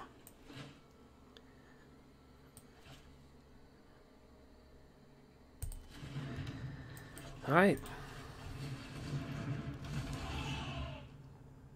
We know he's going to kill a few creatures, try to buy himself some time, and hit the lottery with ultimatum. Now, in this match, when we sideboard, you do want them to hit the lottery, because you want to strip their hand. So in the case of this game for our opponent, them not hitting the lottery is actually a huge advantage. Because we can't remove earlier.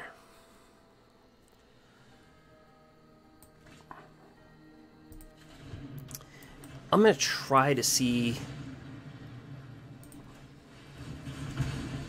if he'll waste a Heartless Act on Bone Crusher.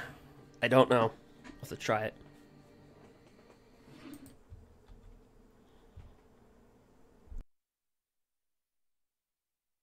Huge advantage.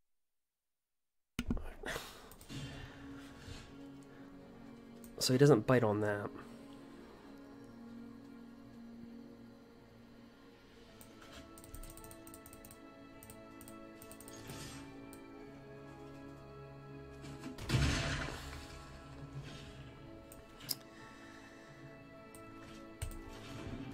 Alright, well, we're gonna have to burn an Elder Gargroth.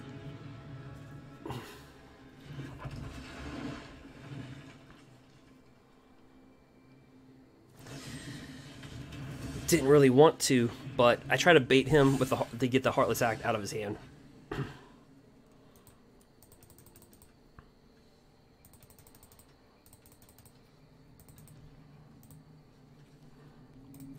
So that's all you could really do.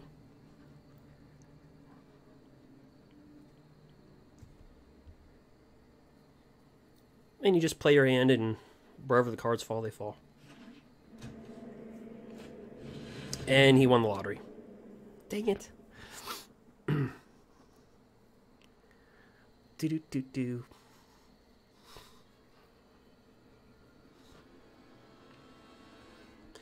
See, that's why we want them. So in the game 2s, you want them to hit the lottery in their opening hand, because then you can strip them. But he had like the perfect scenario of avoiding our hand removal and then later drawing the ultimatum. Alright, here. There's no winners here. I mean,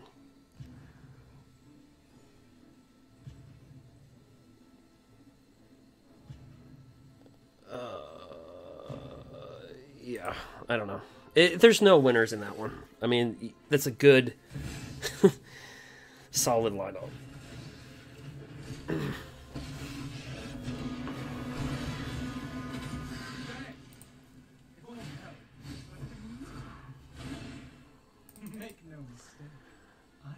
See what I'm saying with Shadow's Verdicts? Like, there's so much removal in black. It's just utterly relentless. So you have to literally put Robbers of the Rich. You have to strip their hand. So if there ever was a video to showcase how devastating Sultai could be, this would be it. Like, is it a lottery deck? Is it luck? Is it skill? It's more luck than skill.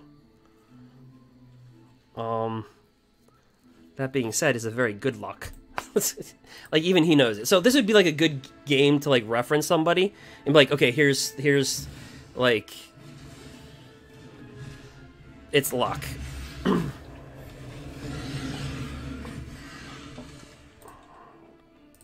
Ouch.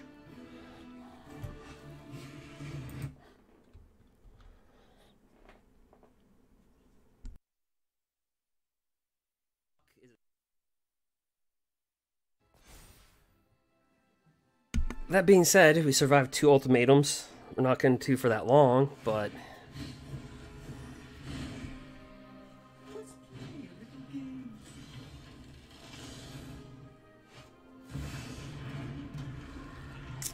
Yep.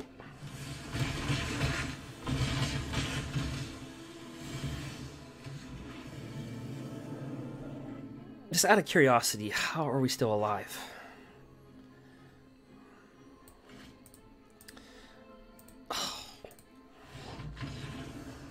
That drops us down to 60%.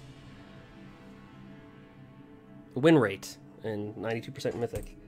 Did I have fun? That was luck.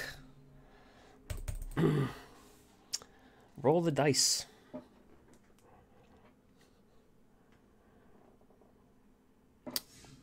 There's more skill in poker.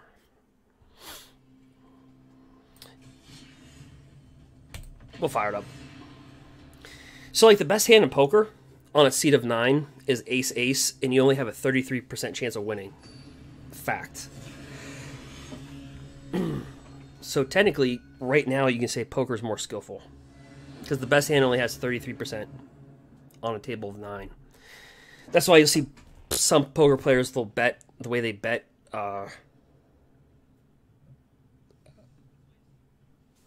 I don't play too much poker. I just know the odds. The way that they bet, if they bet, does that make sense? They'll bet a little bit to get people off their hands, because if you only have a 33% chance, okay, white weenie.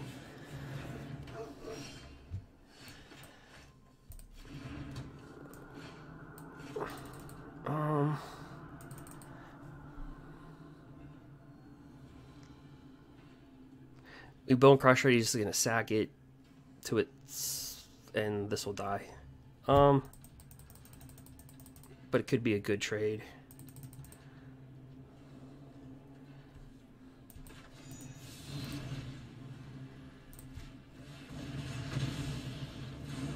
I thought he... Okay.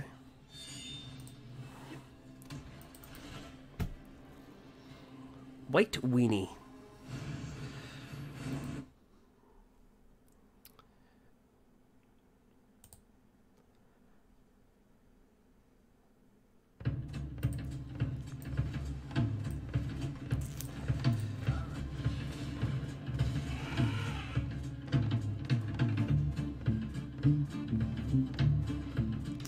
That's a giant killer, 2/3.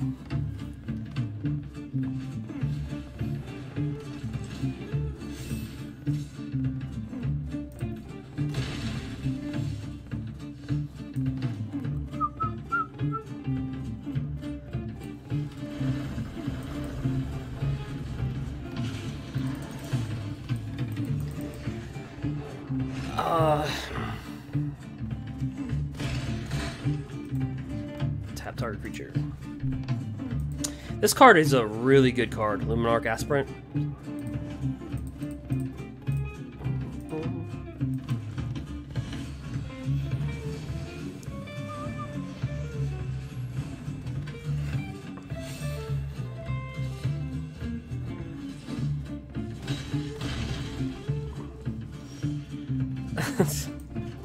I guess.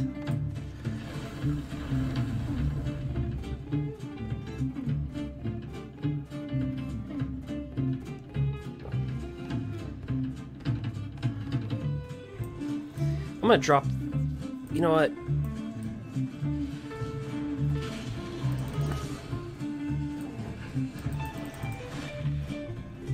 My thing is, if he takes the damage, just if he happens to, then we could top deck a Bone Crusher.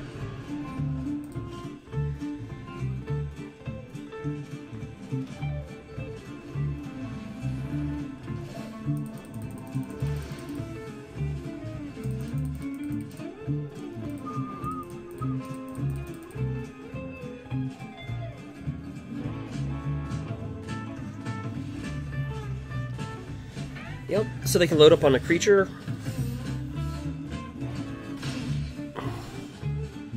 The Great Henge.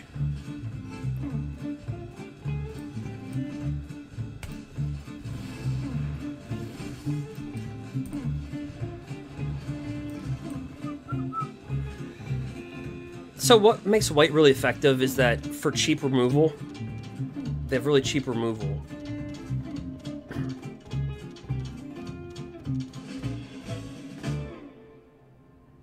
So if they get into like those mid-range matches, like now, that cheap removal will pay off. All right. Okay, so 1, 2, 3. He's got 5, 4. Why didn't he kill us? He could have tapped our creature. Swung in for 4, 4, 2. Okay.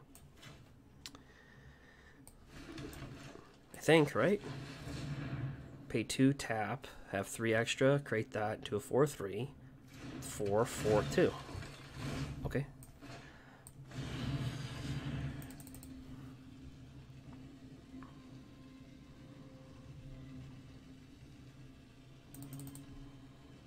I thought we were dead.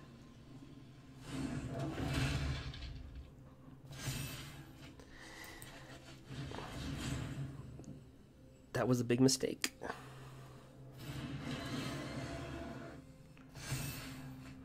Huge mistake. Unless he thinks he... Okay, I get his thinking. He's going to tap down on our phase. Got it. I see what he was thinking. He was thinking, okay, I'm going to live...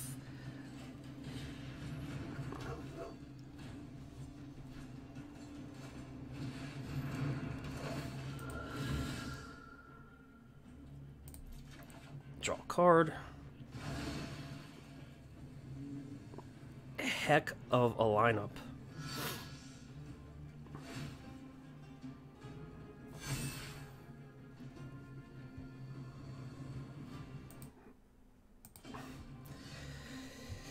So, this is I don't...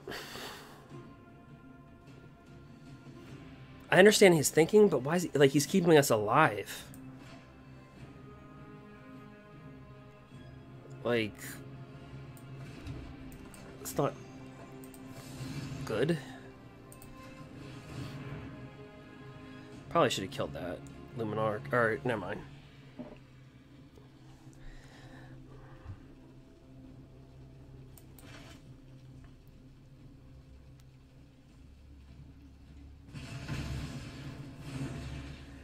We're going to draw a card first before we do anything, and then I think we're going to...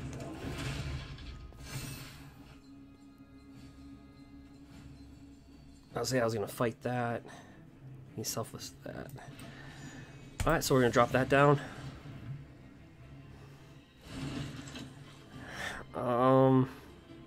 Yeah, he let us stay alive. I mean, we could load up on a creature and just blitz with trample next turn.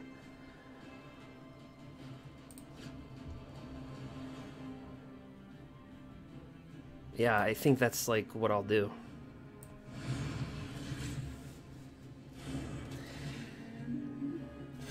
So, oh, yeah, that's like double death. So let me just kill just for the fun of it.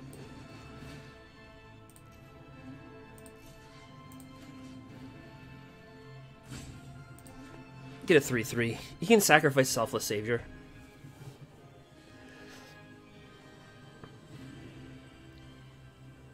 If he wants to. Decisions.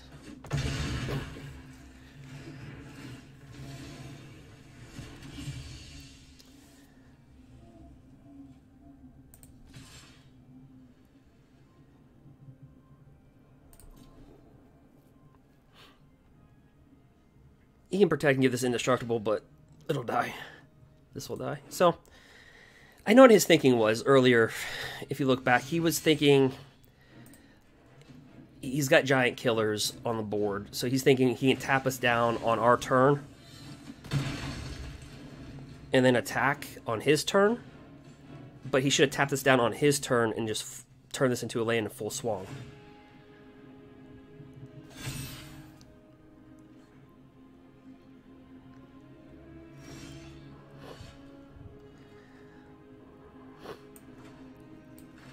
So I guess it just depends on who's in the driver's seat of the deck.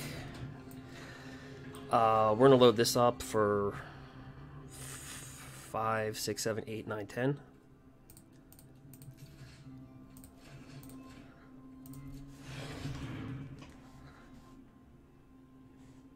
It's got trample, so it'll be a 16, 15.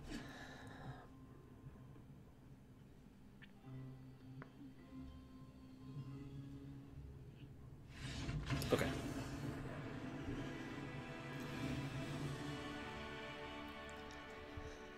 Alright, so again, how we approach the Sultai deck, we're very boarded for Sultai. I cannot stress that enough. Robber of the Rich, Agonizing Remorse, Duress, Toski, Kroxa.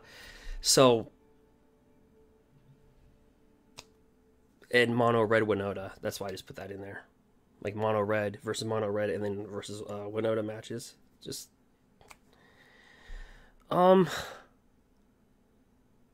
versus that, I think we just kind of, our base is just pretty darn good.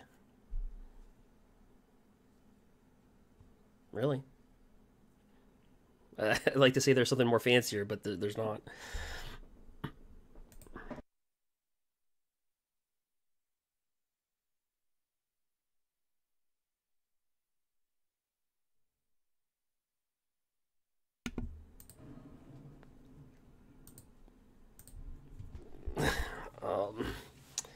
All right. Yeah, we main board Harbinger, so see how it goes.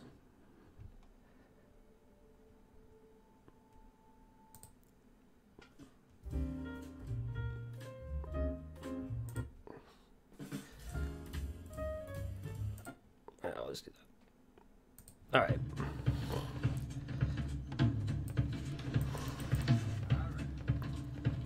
Oops, should play that.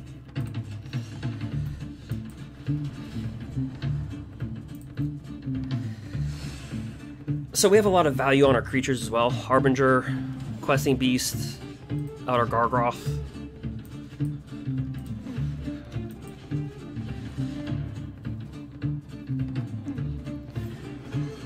He could have a Skyclave Apparition or a Giant Killer.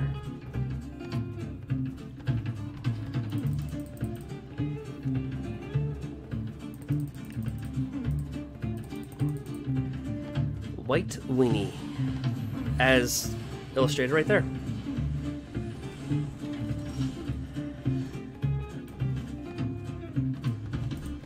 But our creatures are just so valuable. A lot of value.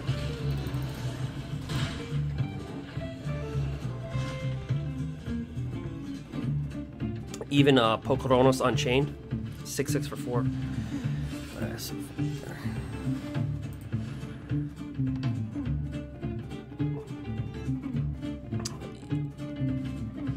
Alright, so he's a 4/3 Vigilance. Does it do anything else?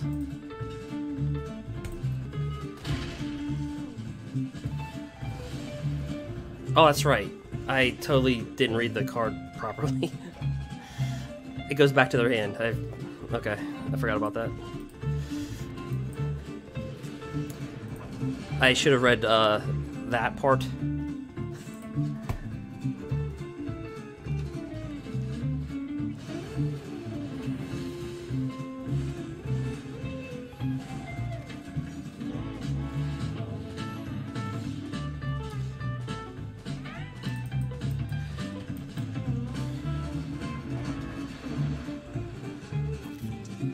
So let's see.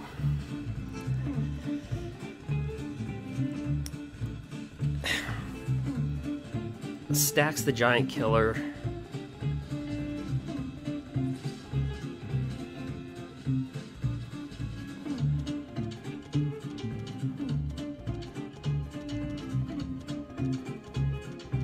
Oh, he wants to return it back to his hand so he can kill Elder Gargaroth.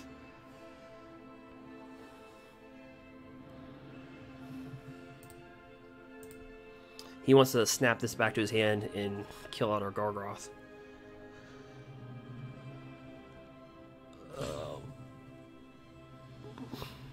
I have not decided yet. We'll take it.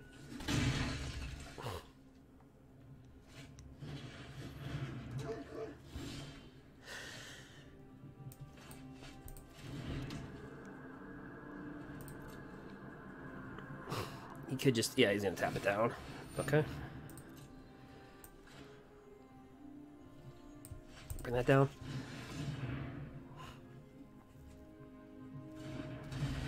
That is a neat little combo, though. If you're in a match like this, you just let this die, snap it back to your hand with this. Just keep on killing stuff. Pretty cool.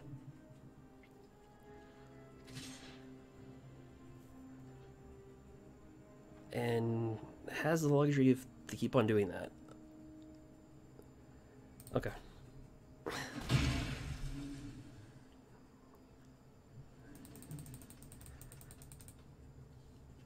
So we got to get...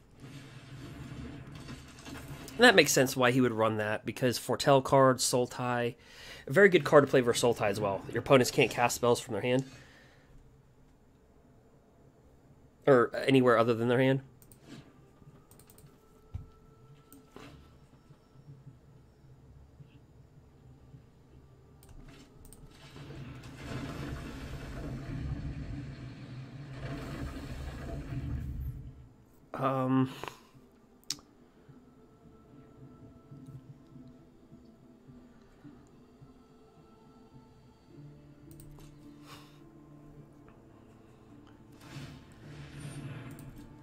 Yeah, that gets tapped down. So he can come in with 4, 7, 8, 9, 10 next turn. I don't know. I feel like we just have to win. We have to pull this out pretty quickly.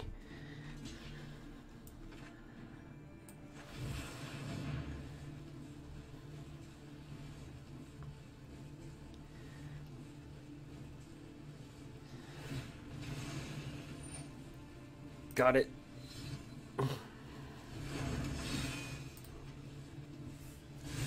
So slide in for 12.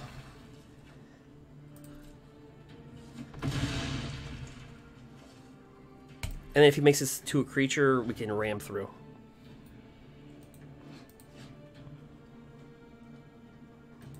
This target creature you control deals damage equal to his power to target creature.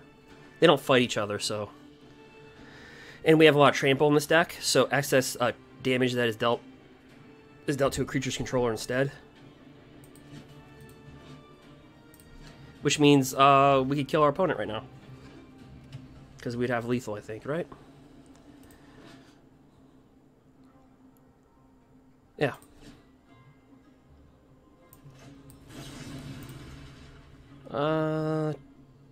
Choose... Oh, he can blow that up.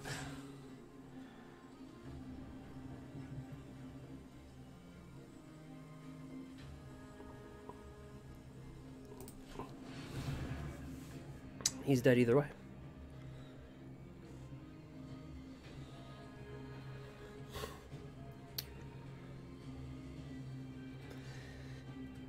If the card works how it reads... So he says, I didn't target the Selfless Savior because he can sacrifice this and render this a dead spell. So, yeah, this game. Alright.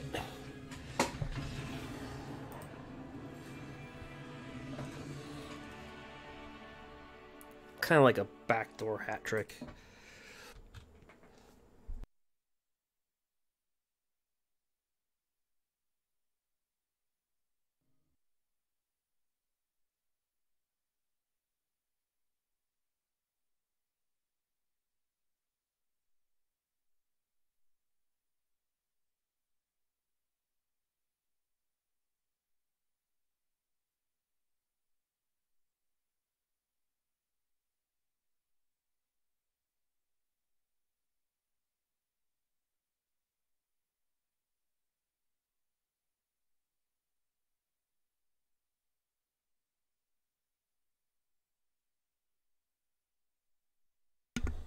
I had to do something really quick.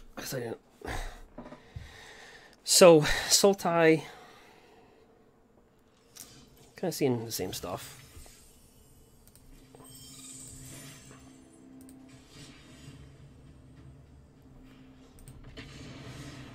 So basically, you have to win those matches with, like, red rush, mono white, and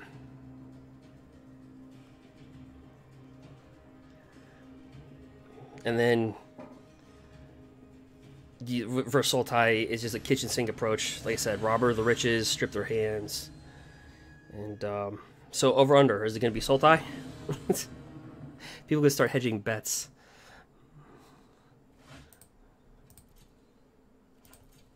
No? And it looks odd when you play it because you actually have to think you're playing with a Gruul deck. You know, you have to think, I'm playing with a Gruul, but I see black. Well,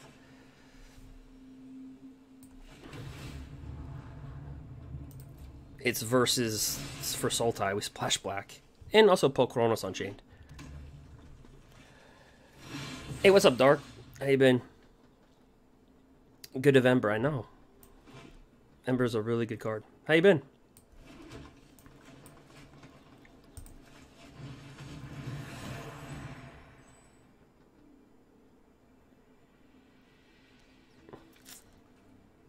Is that a shorthand for mate? A mate? Alright. Oh, okay. You're from Canada, right? If I remember?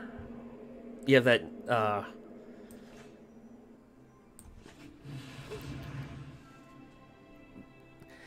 yeah, I'm like, you can't be from the United States. That's so nice. I'm just joking. But yeah, when I see somebody that's like very like has, in my experience, it's like and it's a compliment, by the way. People from Canada typically have like less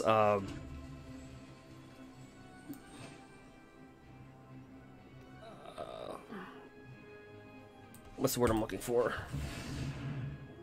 They're kind of more relaxed.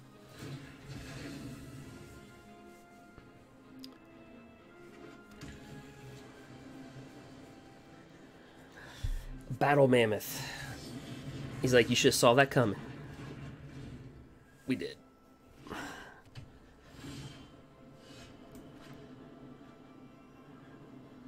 Okay.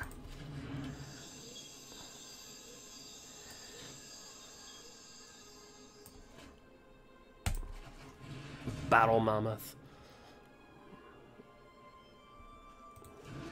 Dang it. Just counter it.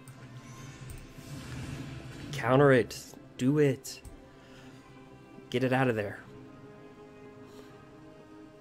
Do it. Do it. Yes. Okay.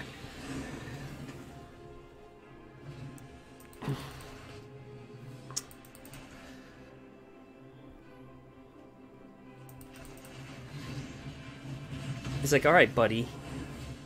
I'm going to aggressively kill your 1/1. Key.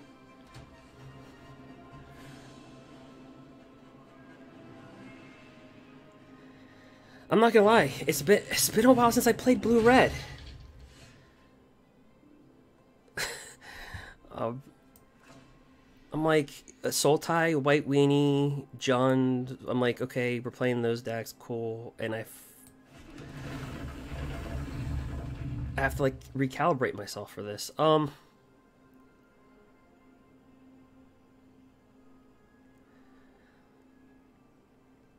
I don't really want to trade a questing beast with that. He's probably like, dude, just attack. Yeah, he's not gonna block.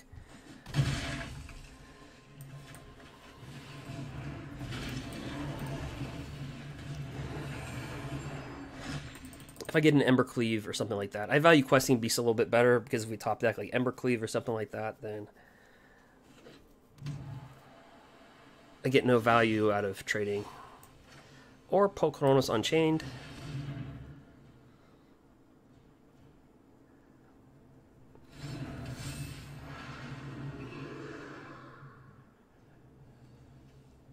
You know, people laughed when this card came out. And it's really good.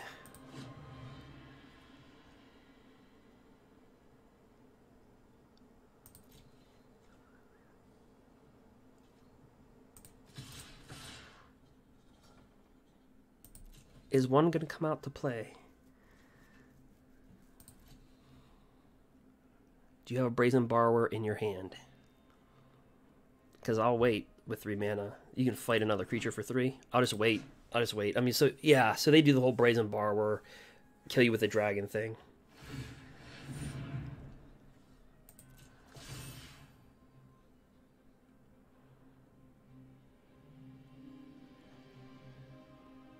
Does he have a Brazen Borrower? I feel like he does. Or is that just me with the algorithm here? I feel like he does. And I feel like I'm tapping out for no reason, and the algorithm's going to screw me over. He's going to Brazen Borrow this back to my hand, and it happened. Yep, it doesn't...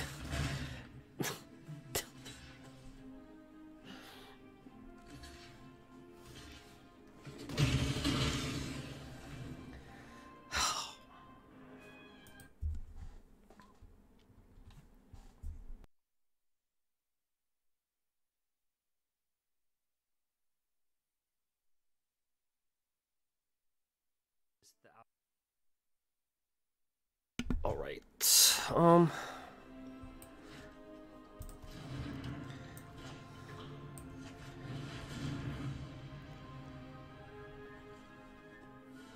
If he counters this, we can escape.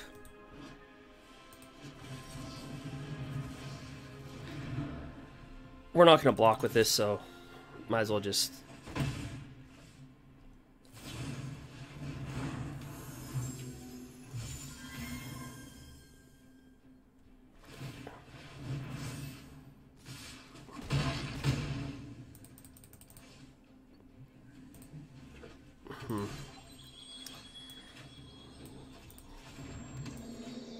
Well,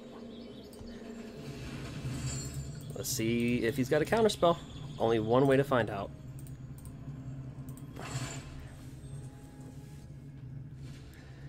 This is where Disdainful Stroke's really huge.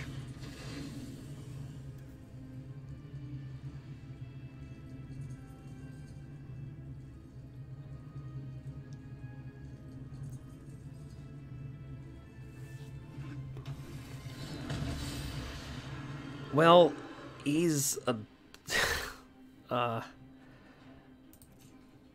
actually, don't attack with that. Pokronos arguably could be... Like, what was the card take over for Euro Titan? You know, in Pokronos...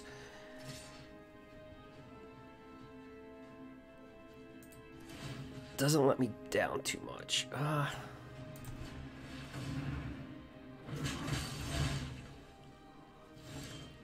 I mean, just getting a 6/6 for 4 with counters on it so they can't, like, Heartless Act it.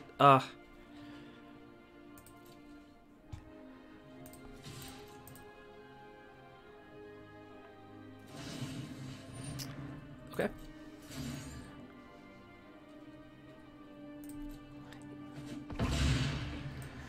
Like, and this is a good example of how he can just single-handedly, like, wreck a game.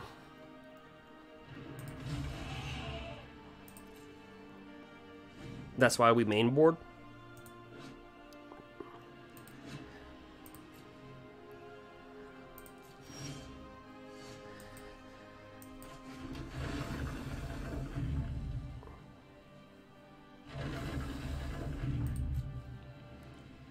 And I'll just do the only thing that Gruul knows how to do. Just blitz. I should probably kill that, but go through.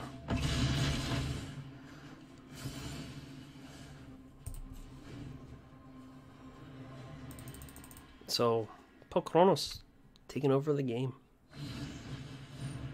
Kind of.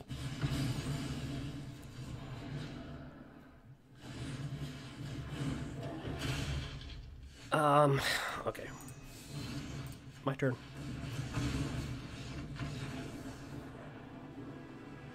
Sideboard time.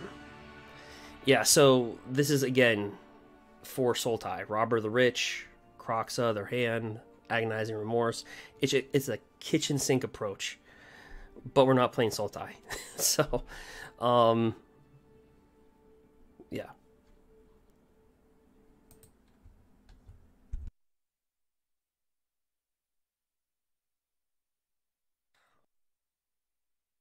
Right, so what do we want?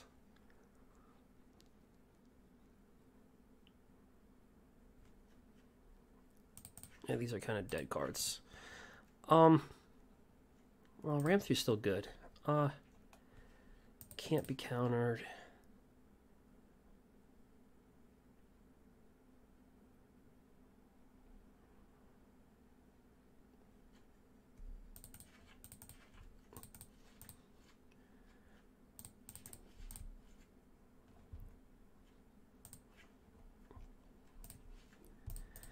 Get them from both ends. Kroxa, Kronos.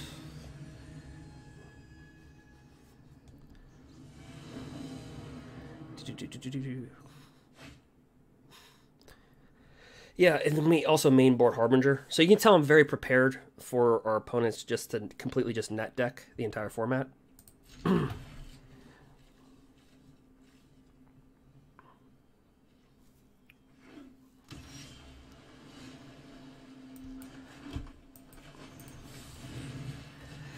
And so far, my thinking has been right.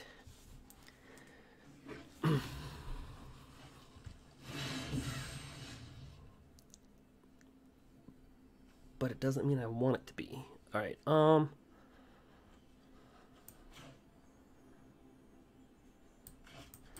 gonna play the long-term value play here and just make sure we consistently have mana. I'm not going to slide in the cheap Bone Crusher.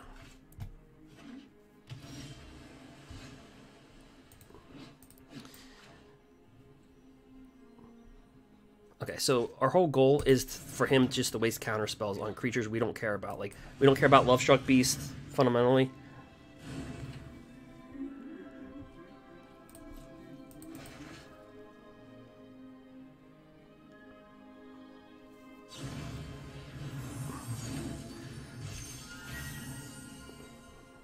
So, like, in order, creatures that I value the most, probably... So, see if we would want first. We're kind of fast, but... Alright, so anyway.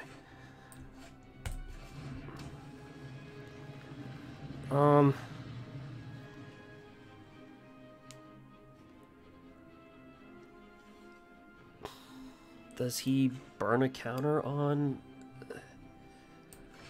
Like... I don't know, Robber the Rich.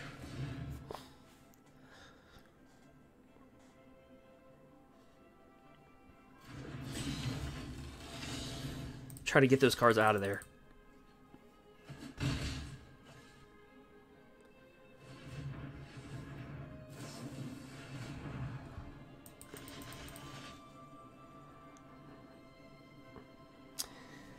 So...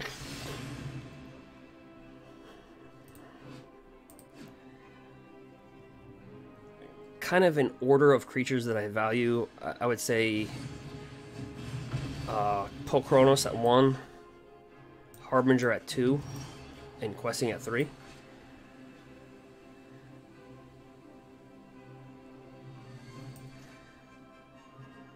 Alright, maybe we can entice... Yeah, let's do this. Can we entice him? Counter it. There's no reason for him to counter this, to be honest. Because he's got Bone Crusher, he can block.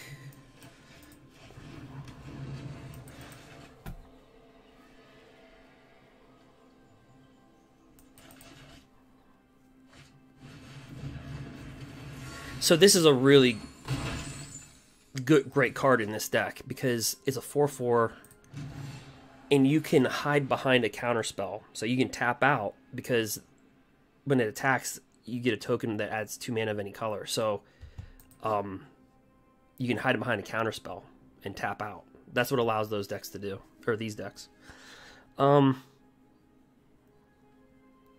So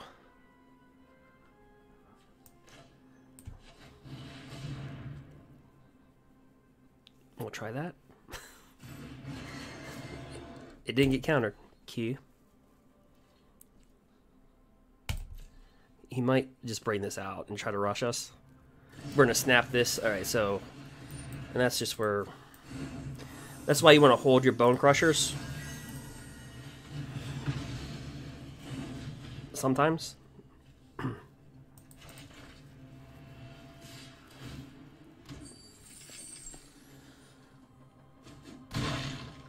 But there is a 1 mana counterspell, kind of. It's called, I run it in the Wings of Rotator Cuff deck. For Sultai, it's counter target sorcery or instant spell for 3 mana, and they have to pay 3, but you pay 1. I think it's called something Mist or something Mistful.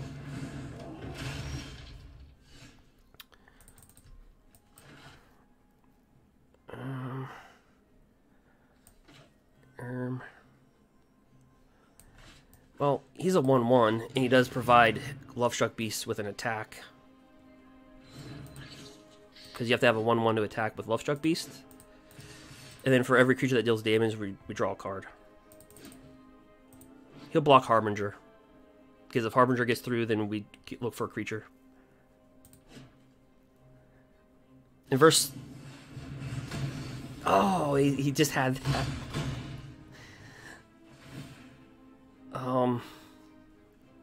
He's at 8. We'll be down to 4, possibly.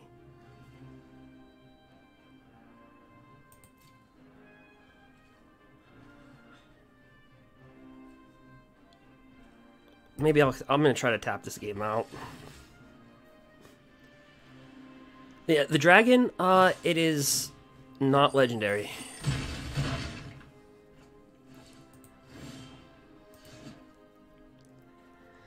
And I am going to...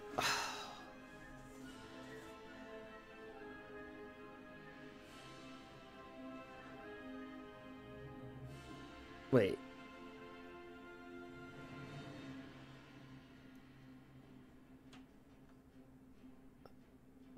Did I misplay that?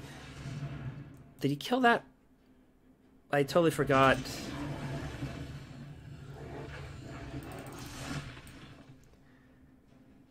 That he killed that, so we don't have a Lovestruck Beast. Dang it.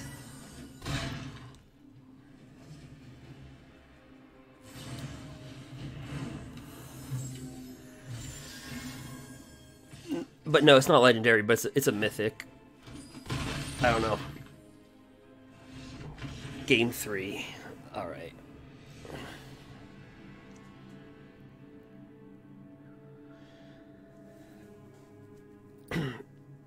So in matches where you think creatures lose value, like Embercleave and Great Henge just don't have the value that they would have, right? Like versus like a White Weenie. I mean, if you really view Standard from what it is and you just step back, board wipes like crazy, aggro, to balance that out, the control decks. And there's really not too much mid-range, and that's where we kind of slide in. But what I'm trying to get at is that creatures' values like plummet dramatically. So things like Embercleave and Great Henge, they start to lose value, like in sometimes these types of matchups. So I think we just keep that.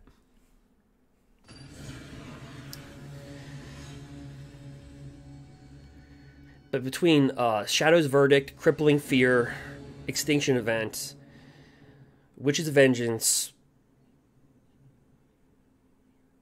And there's like 5 black board wipes. Okay. Well,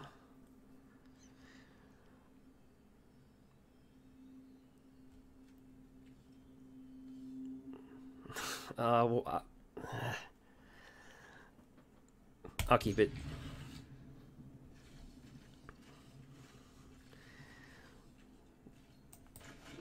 The shuffler is going to make me look really good or really bad.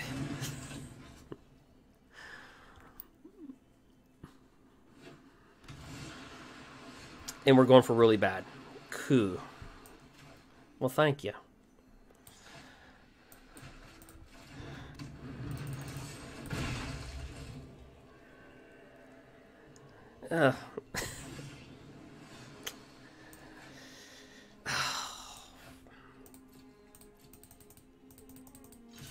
Okay, so again, creature value plummets, so we cast this as a land. Right? Because it's easier to kill a creature than is a land.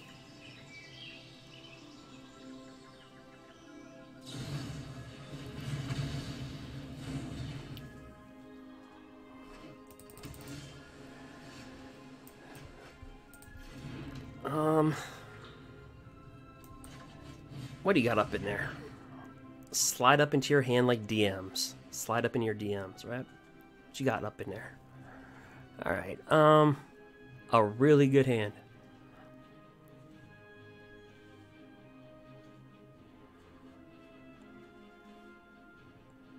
I think this guy just put in every single removal.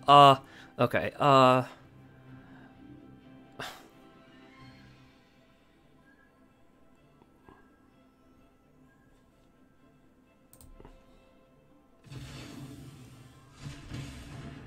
I picked the wrong time to get a slow hand.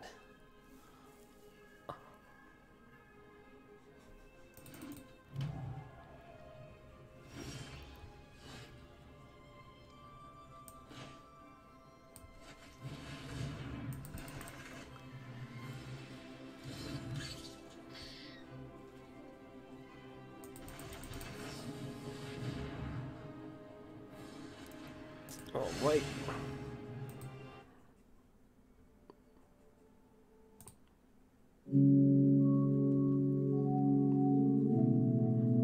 I think that's too,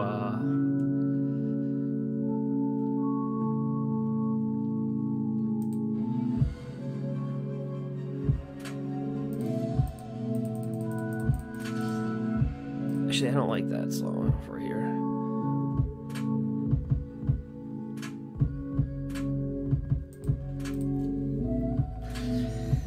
So, man, I didn't do us any favors, but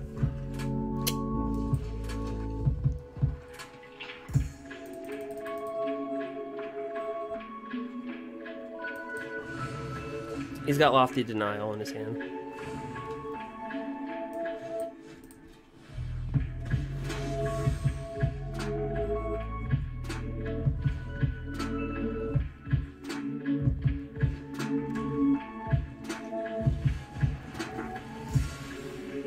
Eek, eek.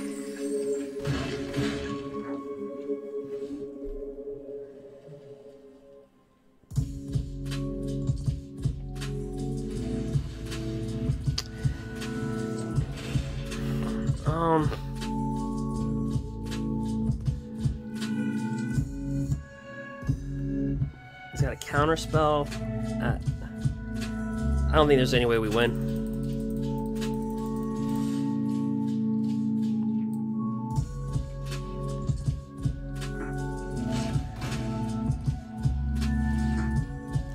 I took a risky hand.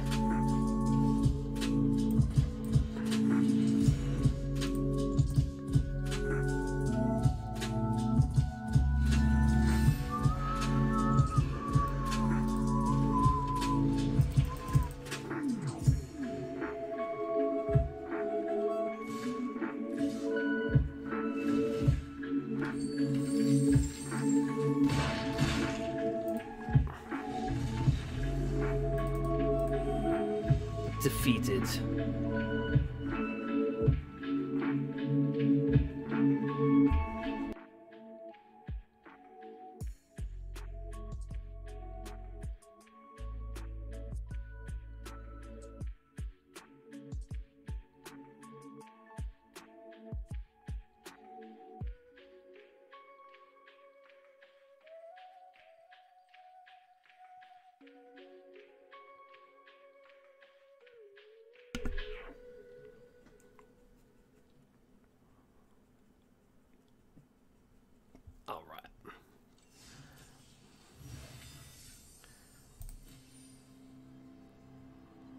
Call of the Death Dweller.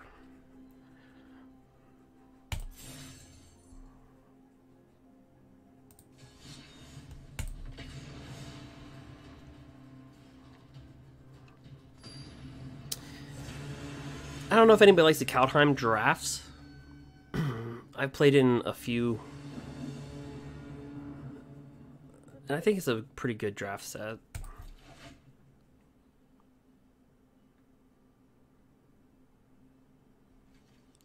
Well, I'll take it. 3 crushers. Okay. Is it versus the same deck? Okay.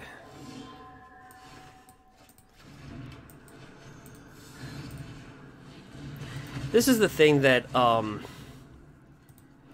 it's kind of like the kicker abilities in Modern a little bit. Just a different way of wording it, I guess.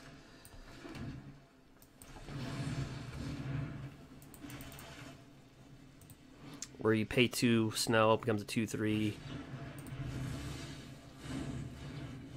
It kind of levels up. That's what I was looking for, the word level.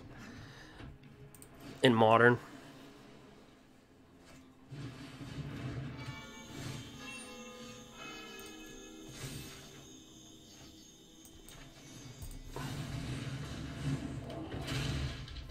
Eek. We're like, oh, we're not doing good on mana. Well.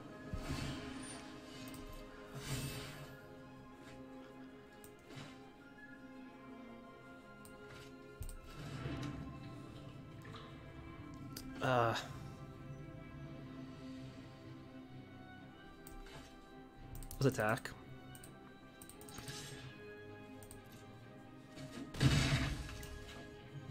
I don't know if I can bait a counter out of his hand.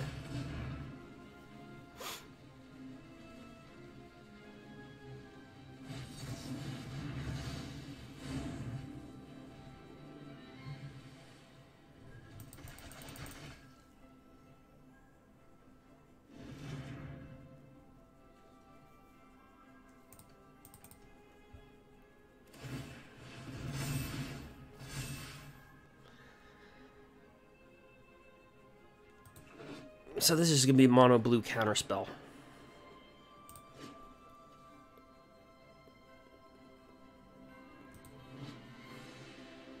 I know I played against one of these decks earlier this week. I just can't remember. Yeah, there we go.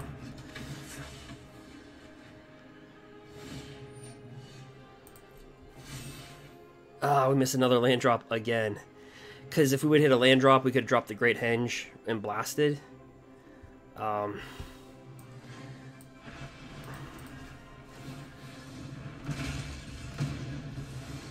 don't know. We got 31 indirectly in the deck. So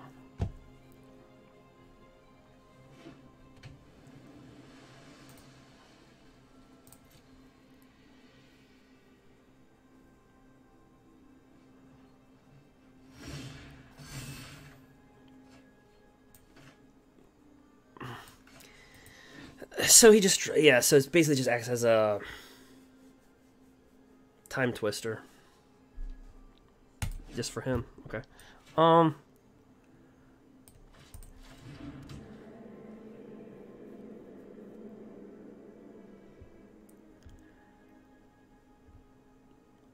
mean, anything's going to get countered at this point.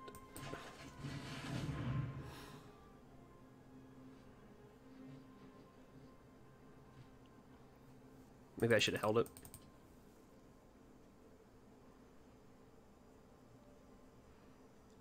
You know he badly just wants to tap this.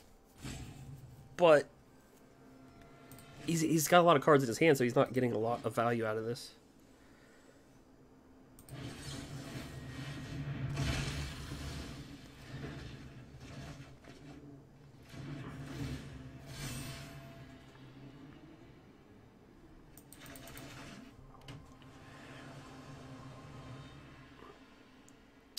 So how does this deck win?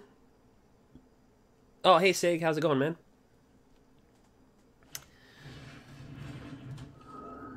How you been doing this morning?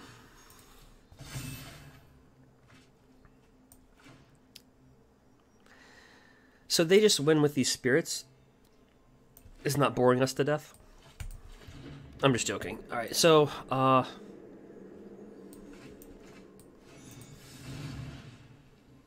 he can just level that up. Never mind.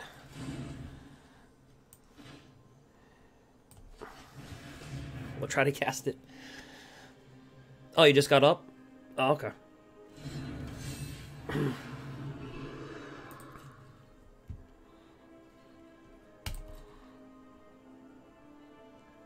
Are you in the US? Or... For some people it's morning, some people it's night. Shark Typhoon. Alright, so as he's tapped out, let's just kill that.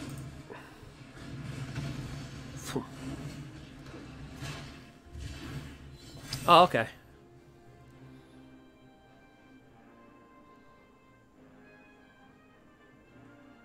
Well, so for you, it's like morning or night kind of thing. It could go either way. You could be going to bed, like you'd be up having coffee or going to bed with hot cocoa. Or tea, right? Michigan? Yeah.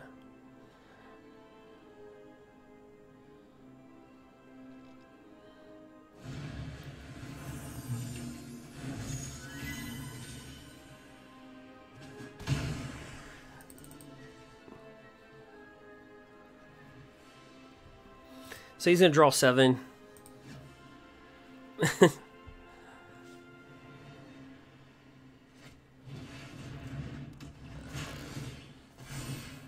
So,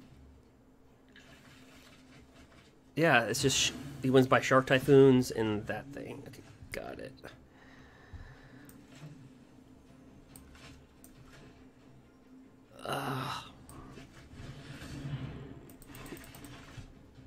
So it's kind of an odd game. So we have 31 mana on the deck, but you got to play with what you're dealt.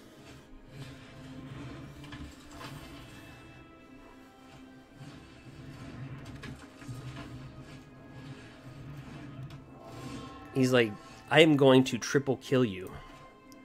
I'll let him do it. I mean, I'll just pass the turn.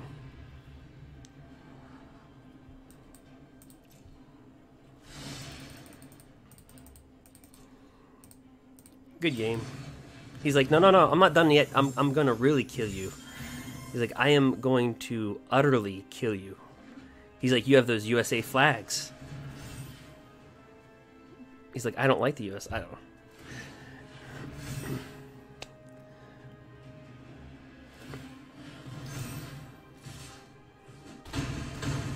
So you combo out against the guy.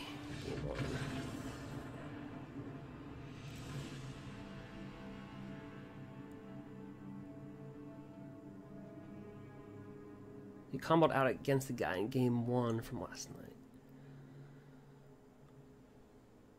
So did you so you won versus him, or he won versus you?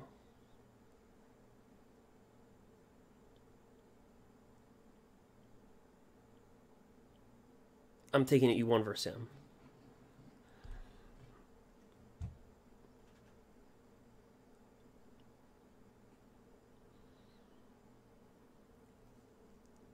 Oh, okay.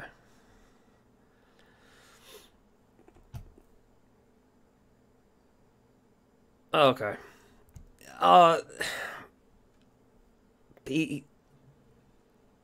He's probably, these don't have much value. These lose value. Really quick, I'm gonna sideboard in. He's playing with counterspells. We lose value. The creature, really, Embercleave loses value. The Great Hinge loses value, right?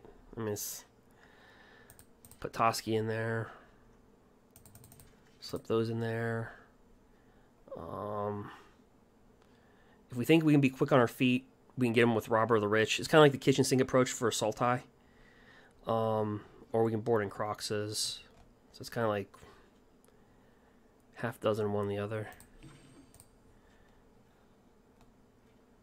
Kroxa or Robber. Kroxa.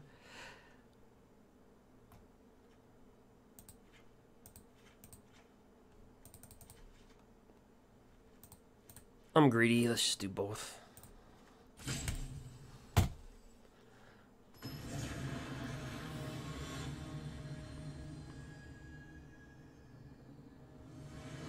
The 12 board wipes. Yeah, the board wipes are nasty.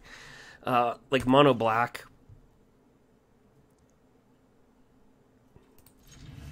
is relentless. So we're going to drop this down as a land because, quite frankly, the creature value goes down. I've been talking about creature value the whole night.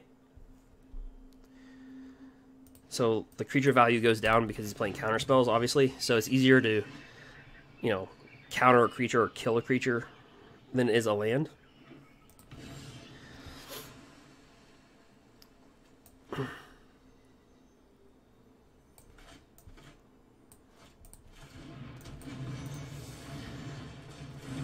So had we had black, I would have used that, but we did not get that.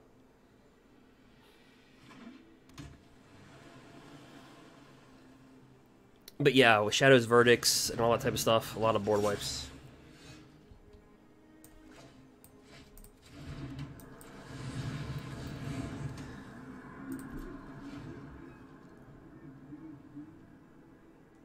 I never took time to read this card. Target snow land you control becomes a 4/4 elemental with hexproof and haste.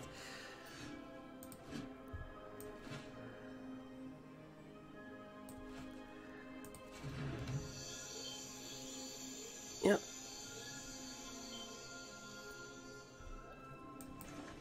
What else you got up in there? Let me slide up in your hand. Slide up in those DMs. Slide right up in there. What do you got? Alright, Shark Typhoon. I guess. Mystic Subdual makes, I guess. Count on target spell.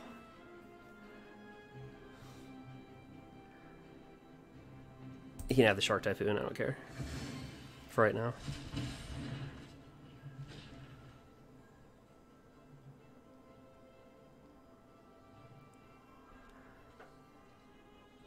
Are you willing to lose a land? You can double block. But when it comes time, are you willing to sacrifice a land? Or just take the 5?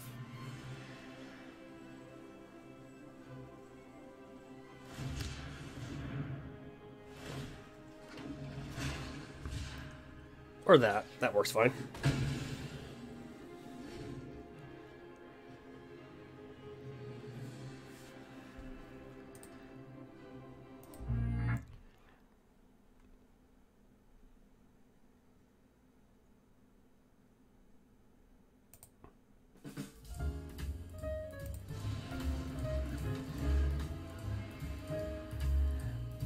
Wait, bubble snare?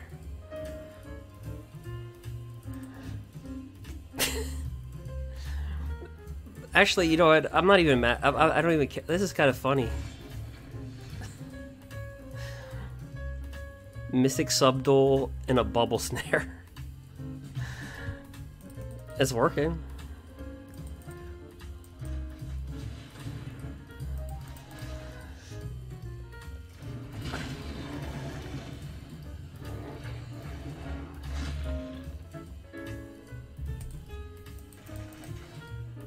I should have attacked, actually.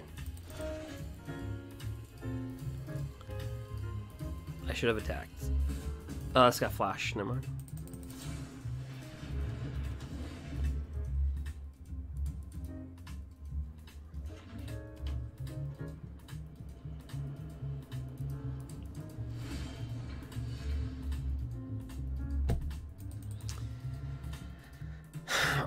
Mana has not been good.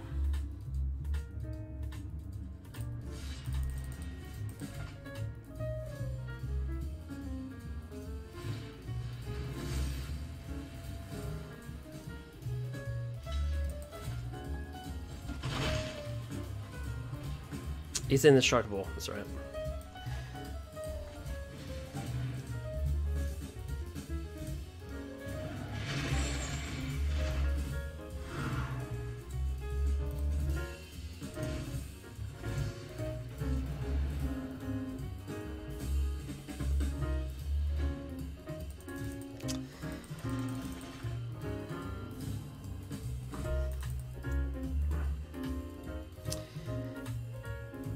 Yeah, so in these matches, I'm not complaining, but I put in the reason why there's 31 land is because you have to play with these guys.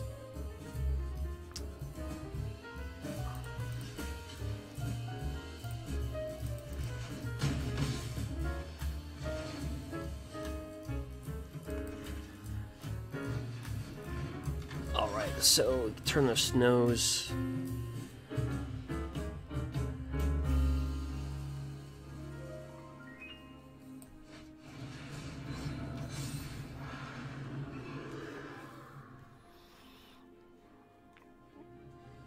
It's actually a funky way to win.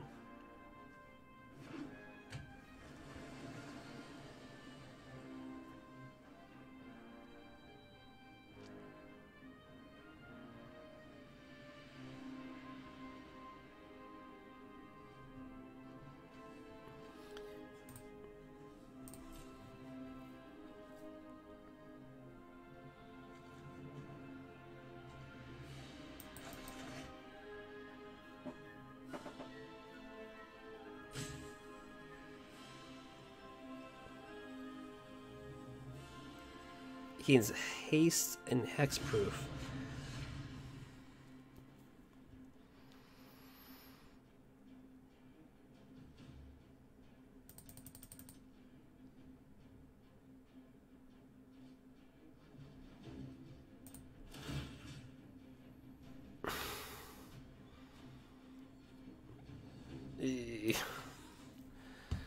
Our limited mana resources are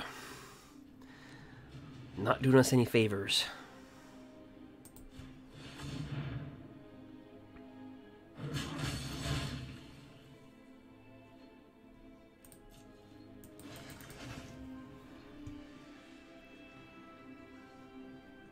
So let's see.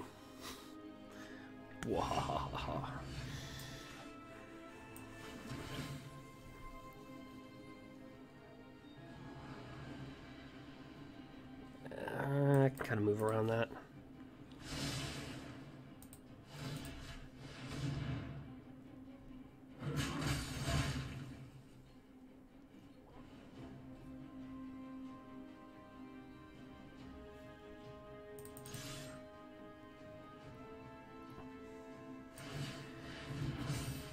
Now, I don't know if he's got some like weird thing that he's going to put on the creature, give it minus something.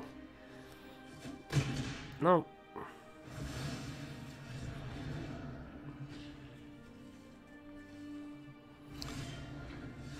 Ah, a land.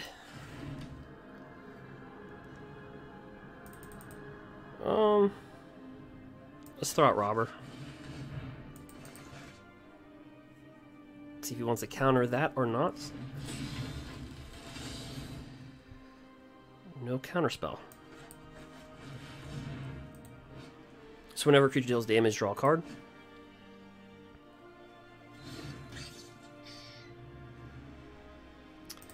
He could be sitting on a Shark Typhoon, but we're not in the great position just to wonder. Like that's... But we did get value. We did get value out of Robber. We did take a rewind, so...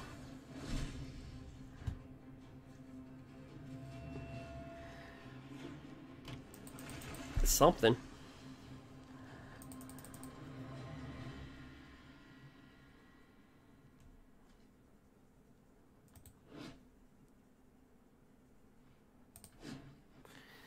I wish they would reprint Shifting Ceratops. Oh, I miss Shifting Ceratops in these matches.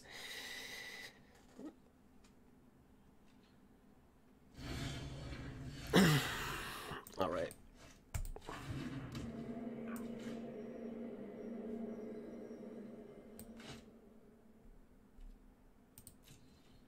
It has to attack, so I have no choice. It's indestructible though.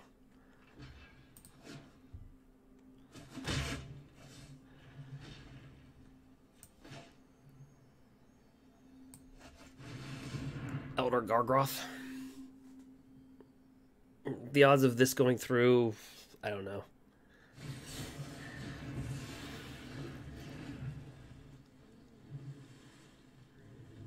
What can you mutate on Toski? Toski is legendary.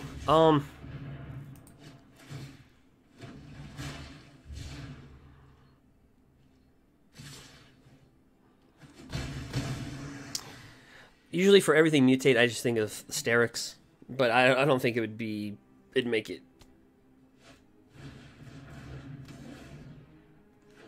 Dude's bubble snaring my creatures. What's going on here? I'm playing 3 colors because of Sultai. We got freaking bubble snares. What's going on with standard? I'm just joking. I'm getting bubble snare to death.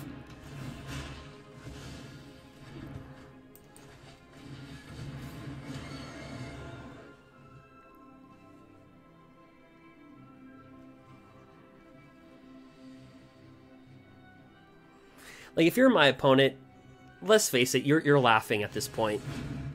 Dude, I got triple bubble snared. Like, I'm laughing at this point. If I'm him, I'm laughing.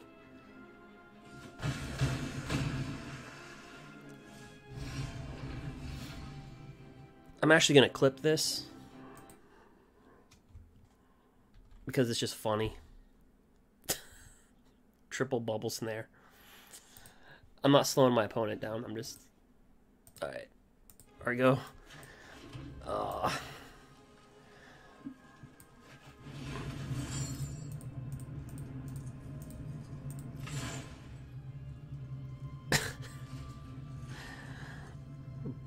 Bubble snare for the win.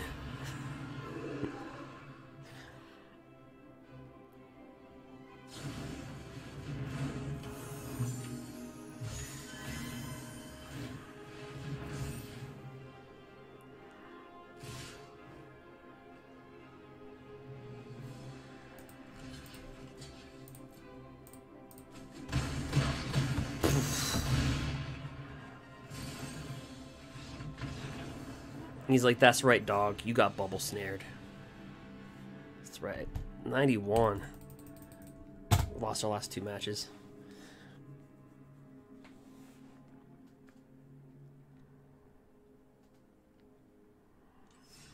See what happens when you build a deck around Sultai? See what it does? No, I'm joking.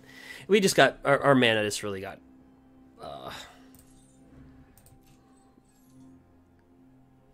just kind of messed up. Give the shuffler like a 3-second breather.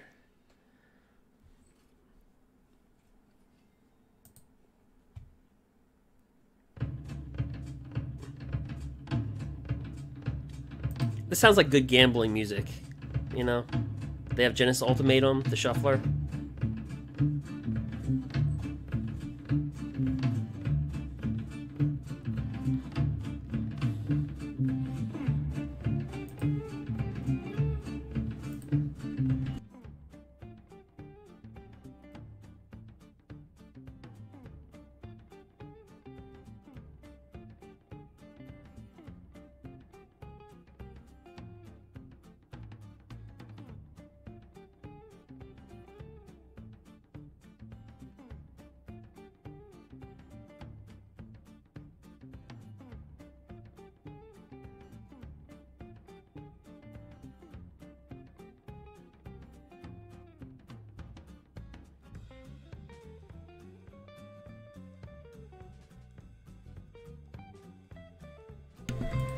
All right.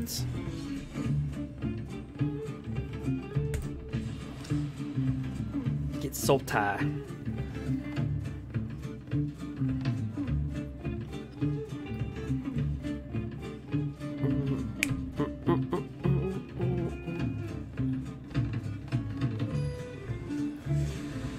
Here we are. Reprint slivers. No wonder at 59%. No, I'm joking. I actually like...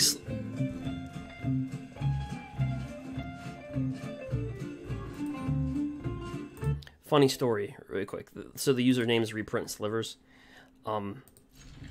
So if you're not familiar with slivers, they are a creature type that that a lot of people want to punch in the face. I'm not one of them, though. Slivers were a pretty good, really good creature archetype. And if you do find slivers, the crazy part is the pricing on them can really go up.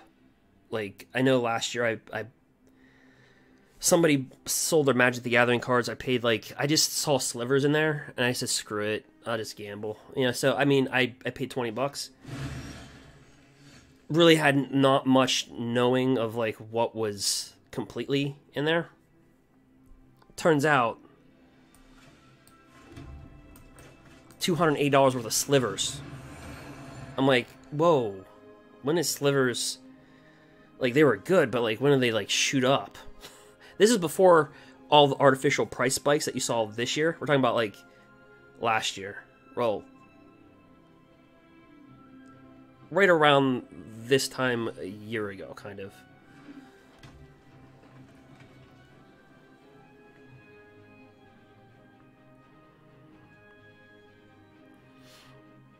But I'd probably say right now is not a good time to invest too heavily.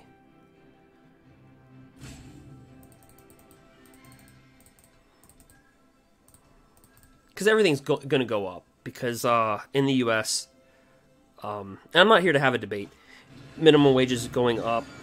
Hold on, get this guy. Harbinger?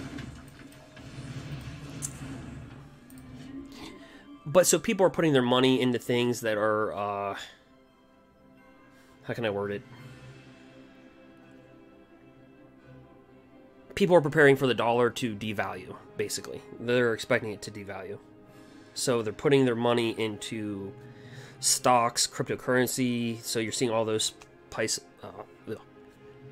spikes. You're seeing it in cards, like sports cards, trickling down to like Magic the Gathering.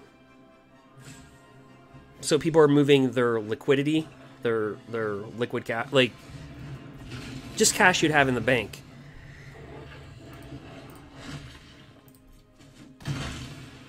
They're willing to trade that. It's kind of like, in a weird way, I don't know. Harbinger. So mono green? But anyway, so, oh, it's called Gary. So right now is not the greatest time to buy Magic the Gathering cards. Unless, like, you have, like, a play group and people are kind of, like, cool, kind of loose, and, you know, they're not, like, by the book pricing. Because I remember when I was younger and stuff like that, and we would play for, God, like 6 hours a night, maybe on the weekend, like a Friday night. And, let me...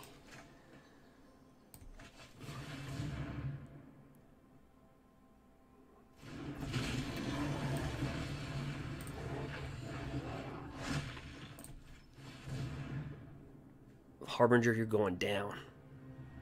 Unless you got a kill spell. Okay, Fang.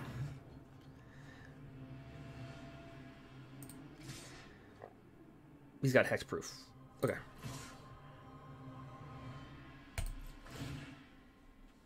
Draw a card.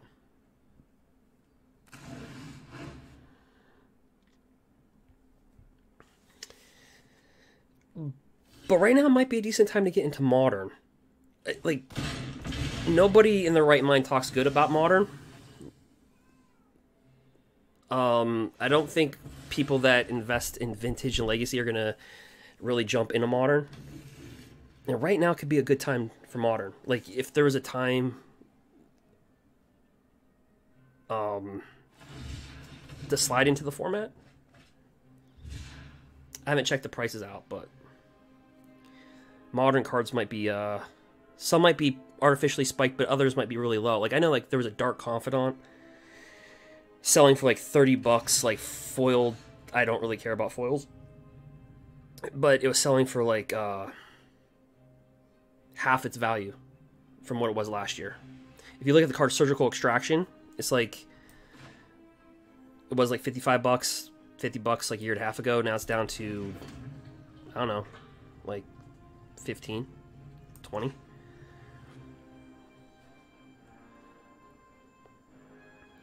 Yeah, I mean, it's not. Yeah, I'm not a, like, I know some people are like invest into it. I'm not a big, like I was saying, I'm not really.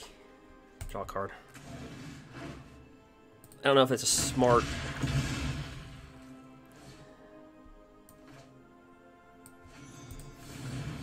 thing to do now, but I think if there is a time to get into Modern, it might be now. If you guys don't know, I really play Modern. I used to play Modern a lot more than Standard.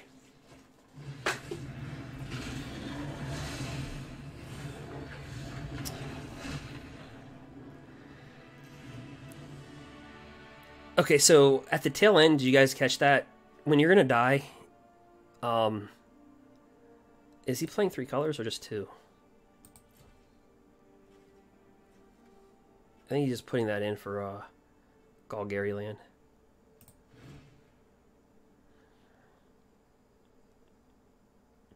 Yeah, investing in Magic cards right now. Like, I know last year when the virus was really hitting, Black Lotuses and Unlimited were going for like 5,000. Now those same ones are selling for 10,000. So, I don't know about you, but I don't want to buy something that's been marked up by 100%. Just, you know, it's like buying into Bitcoin right now. It's like like what, 40,000 or 43,000. Like, what are you gonna do? Mortgage your house and buy 3 Bitcoins? 4 Bitcoins, maybe. I mean, if it was 2011, be kind of cool. I would take out like every student loan to like buy a Bitcoin.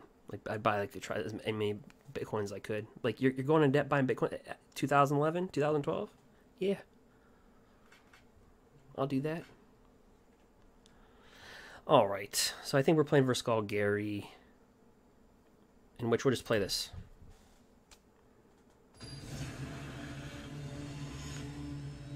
What made me think of all that is reprint slivers.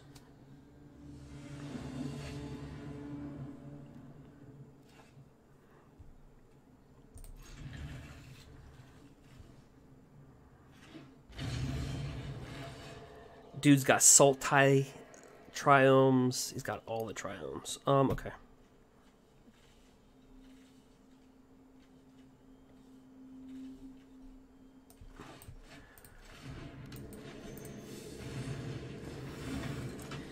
He's got Idatha triomes, Zagoth triomes. He is diced with triomes.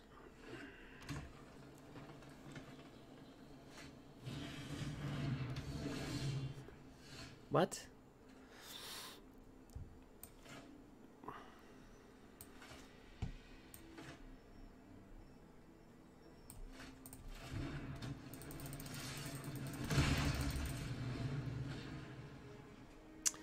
What is this guy playing with?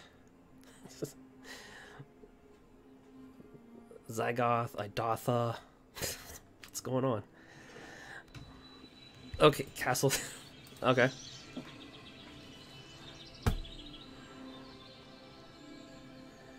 Is he gonna drop like a... Okay, Questing Beast. Take it.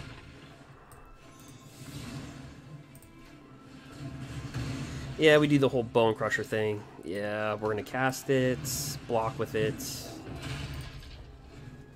The whole shoot and drop.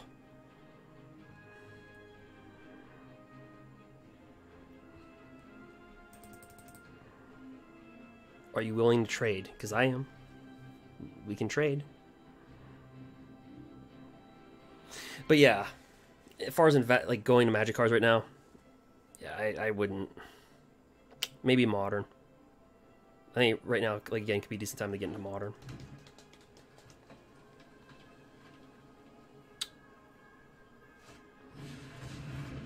Because really, you think about if everybody's hating on a particular format, if everybody's telling you like to buy Vintage, buy Legacy, buy Revised, and they're telling you don't buy Modern, well, then the Modern cards will devalue. You get into Modern when everything turns back to normal. What was one of the most supported formats? Modern.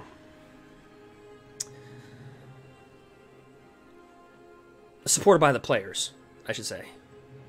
Modern only exists because of the players, really. Where Standard, it exists because they have to print cards. Alright, so...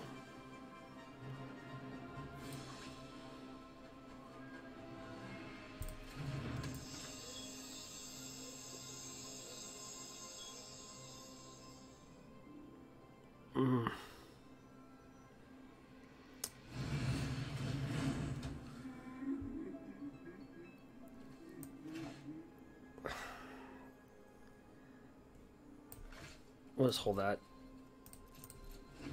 We'll trade if he attacks.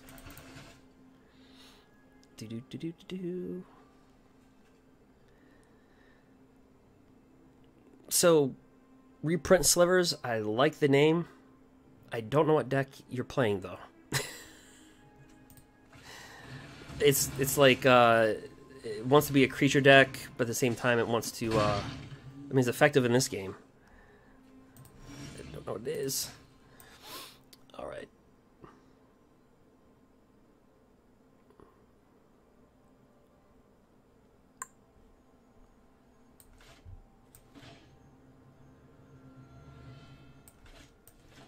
Will you trade?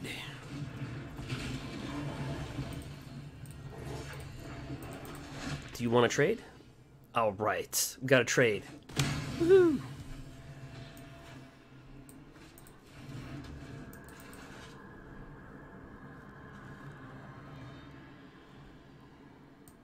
Look at Pokronos.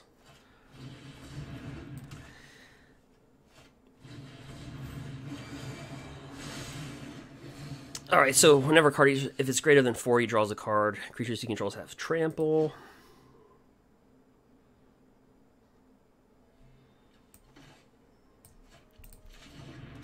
Poop that out, and then bring this down.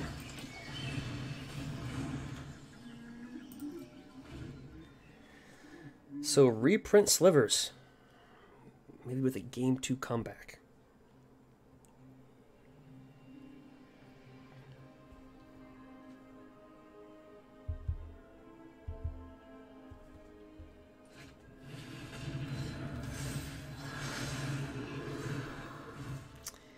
Okay.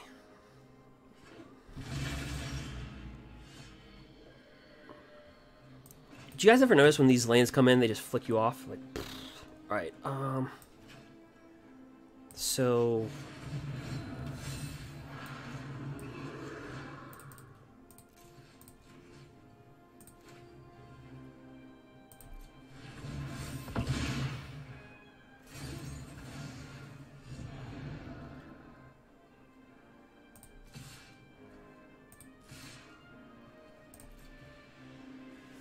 we want to get Harbinger off the board.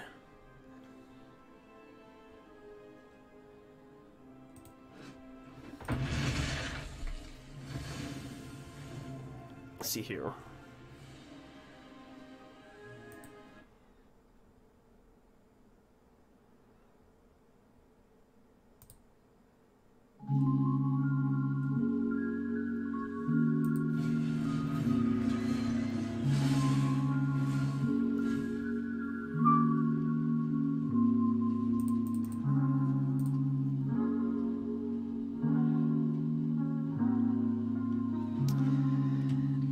I figured I'd just play some chill music.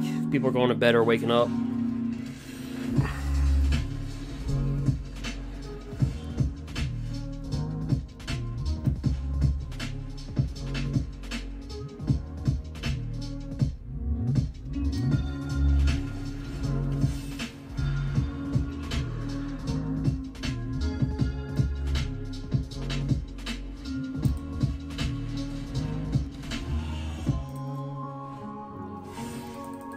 He's holding up.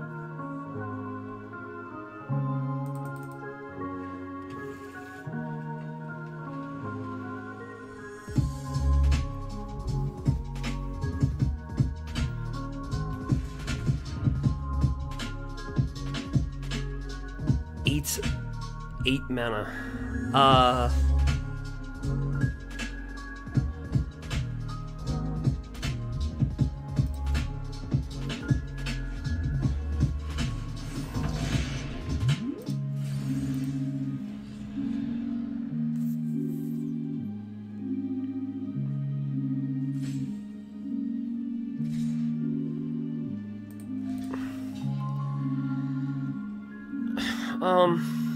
We just block it. Oh, he's got trample.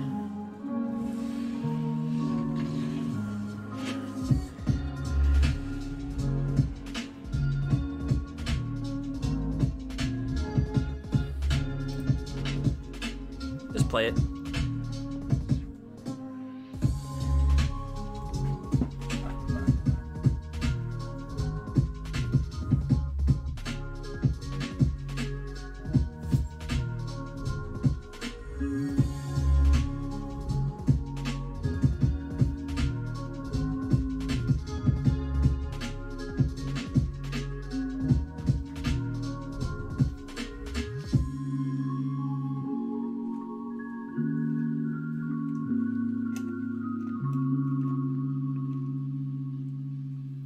But anyway, if you see slivers,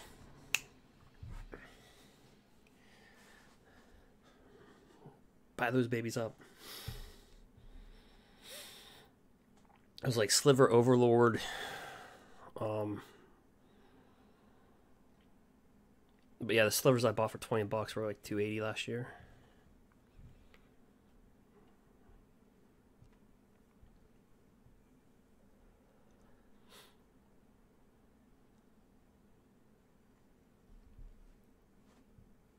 So, but that'd bring me into another thing. Don't sell cards out of desperation if you don't have to.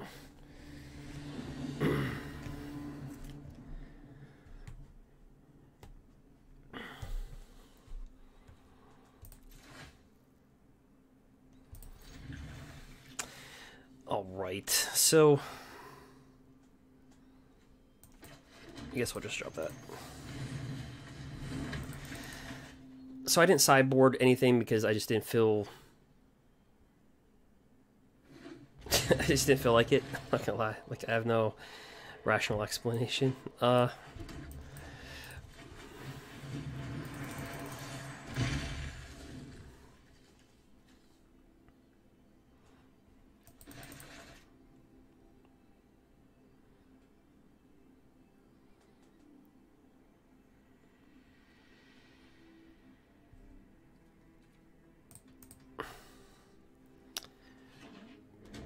Tangled Florahedron.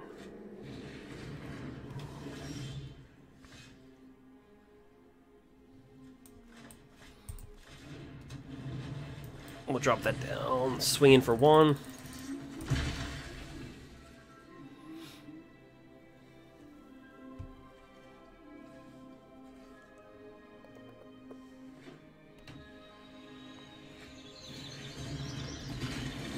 Beasts.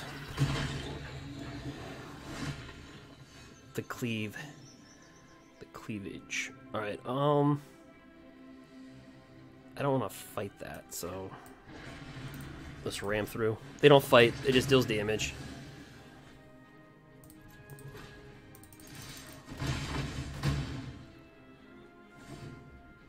That's the cool thing about ram through. Deals damage, and then if you have trample, it'll deal excess trample damage.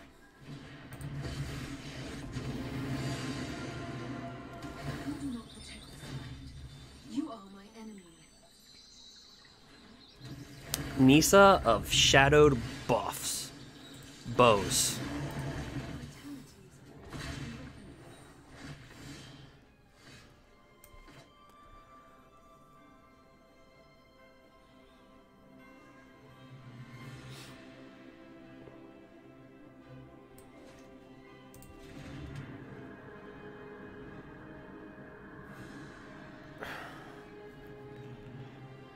I think we have to cleave now.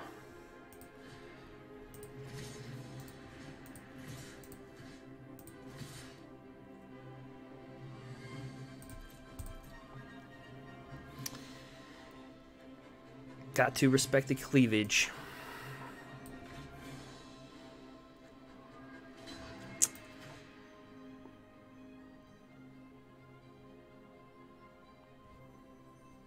Yes, I have it.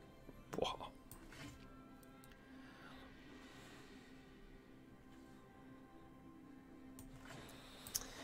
All right, let's cover Lovestruck Beast up.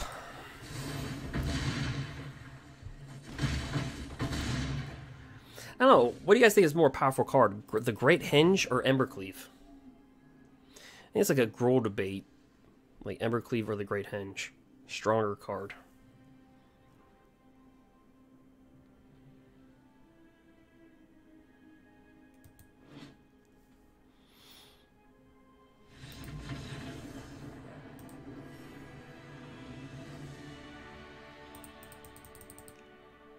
That didn't help a rating.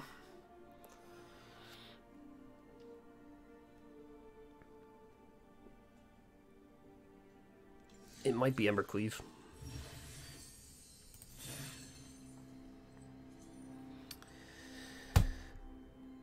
Let's see here. Do we want to play another match? We'll go for it.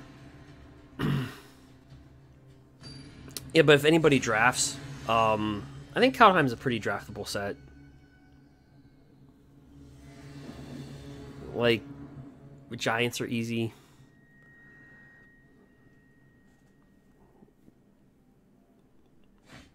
I think there's a fair amount of flyers in there, Sultai. Well, and they go first. Okay. You see the Yorion, you know it's Sultai. You don't even have to question it.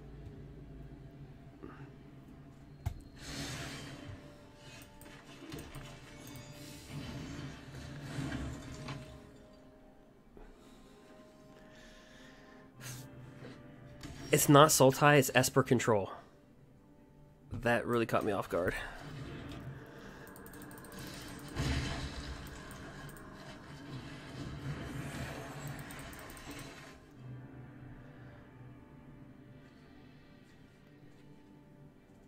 Esper Control. You almost forget that it really exists in the format.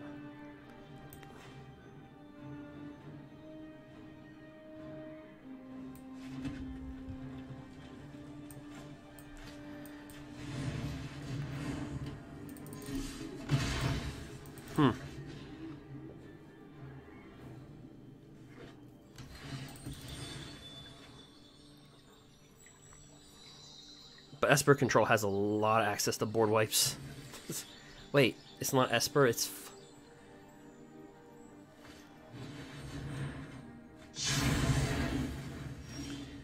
Four colors.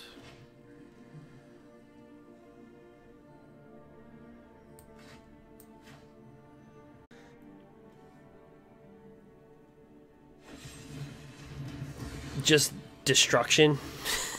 Four color destruction. Okay.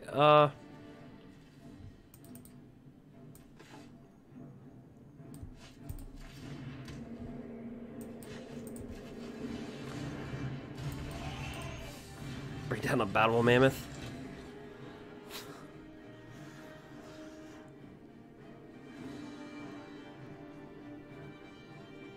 Well, that would eliminate your ultimatums, right? So just straight, just gonna cast her spells? No free casting?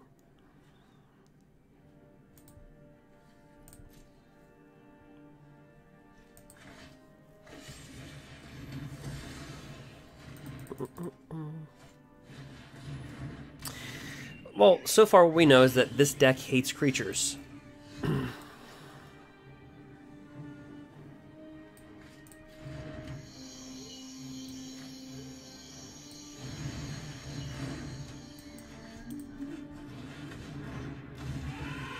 So we'll have to see.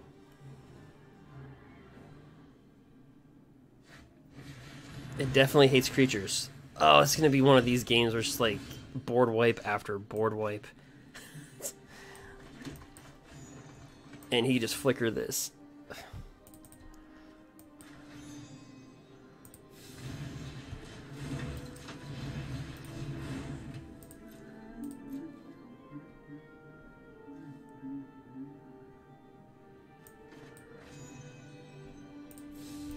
It's the end of the turn.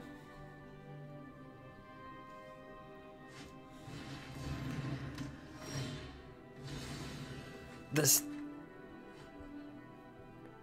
All right.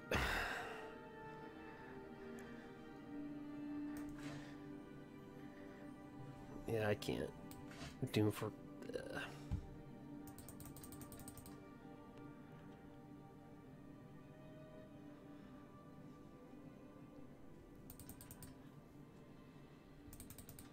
He's kind of got me stuck. If I cast anything, it's just gonna die.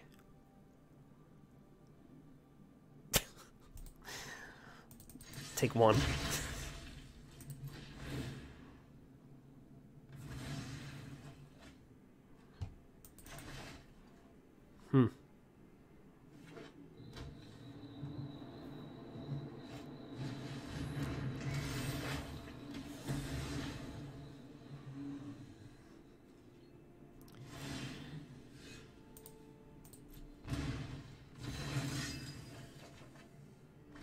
Okay.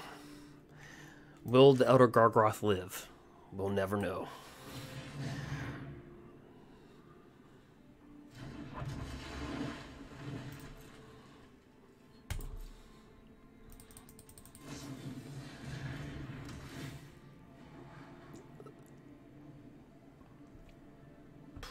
Send them out there.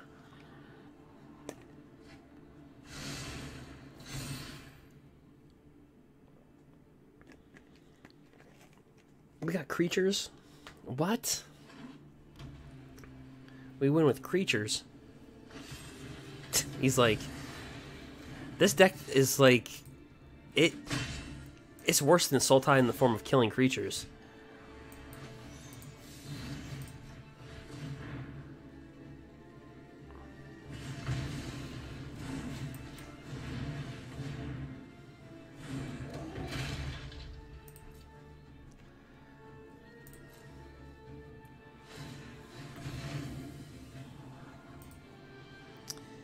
So we have survived only one shatter, one extinction, one doom foretold.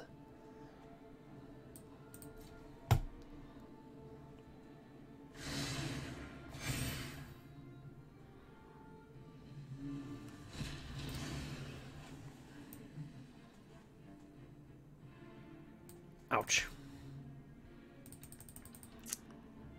We had 4 Love Struck Beasts?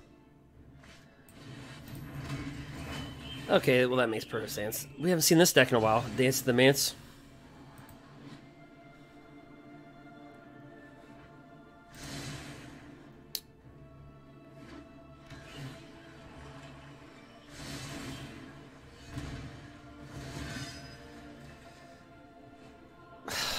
Do I even think we have a chance in this one?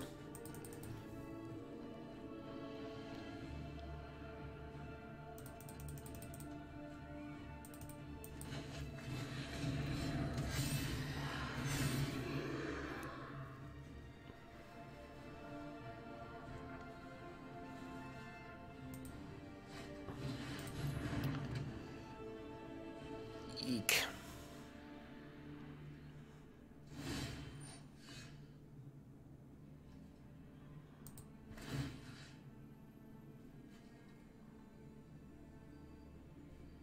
I guess we'll fight that.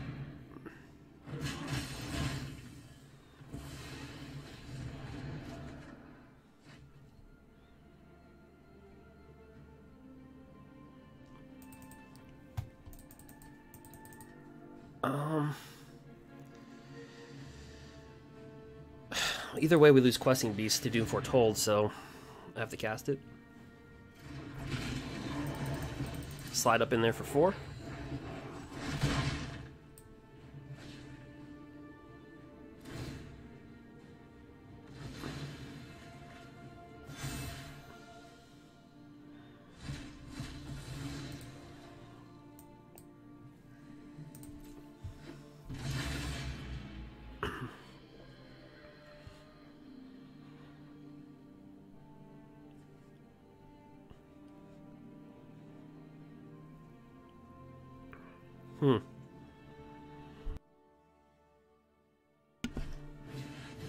Double Doom Foretold.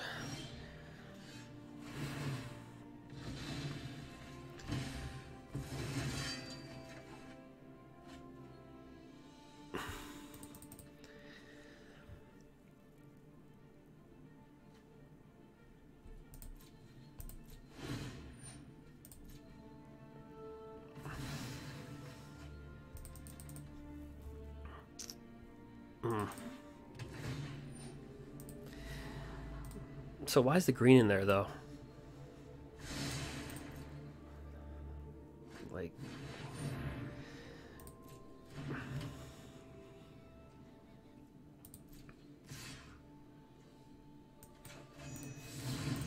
Zap it. This is the odd scenario where we don't have a card, so just... Alright.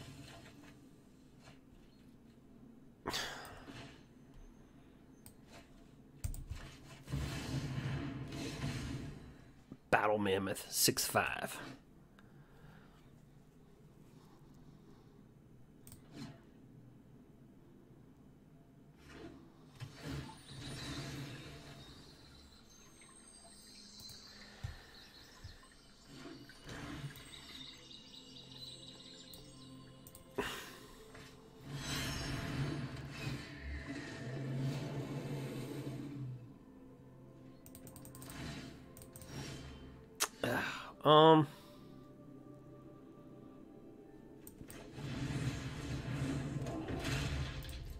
We'll act like we have a card in our hand.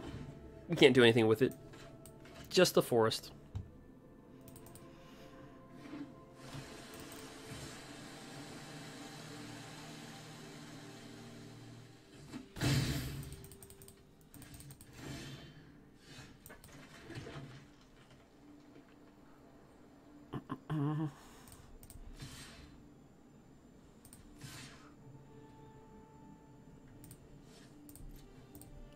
He's probably got a kill spell. So we'll just hold the Bone Crusher back, but...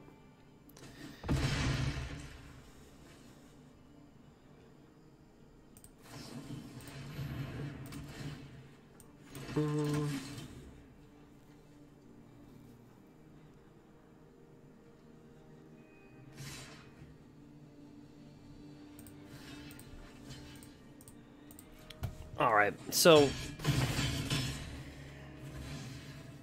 in this match... I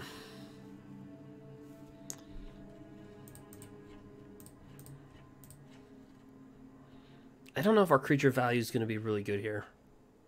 As far as having things to hinge off of, but...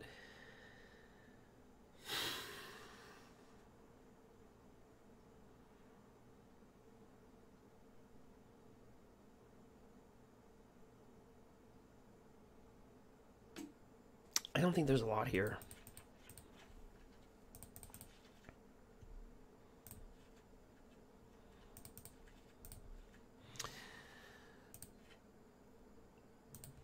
Putting Toski.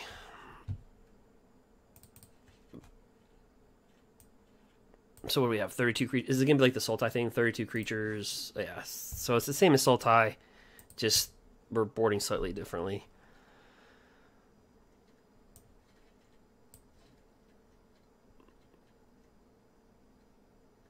So the whole principle is to draw cards off Toski, Bearer of Secrets. And then make them discard stuff. Make them rip stuff off their library. That's how I approach Sultai. It's just a kitchen sink approach. Get the cards off the top of the library. Get cards out of their hand. Make them discard cards. Persistently drop down creatures. You have hexproof from black. I mean, you just...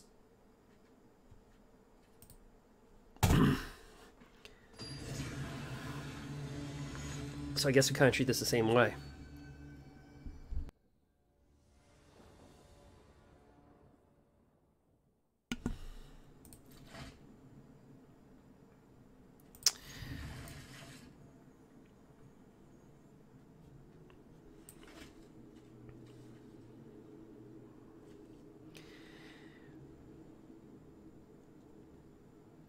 Yes, mulligan.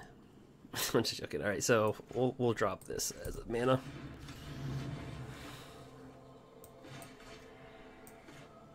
Probably play the robber.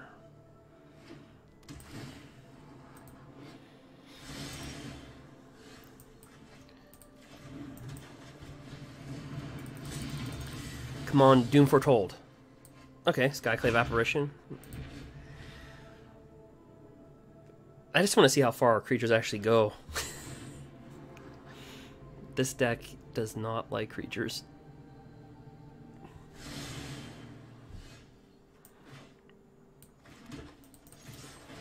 Come on. Cast Skyclave.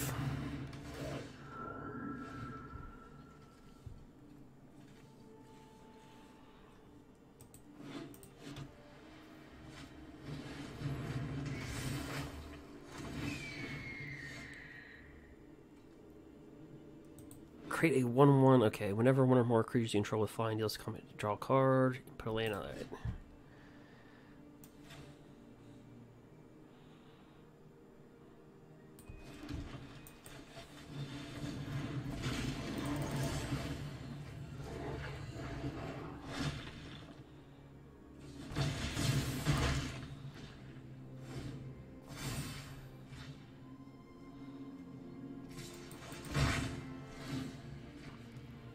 Alright.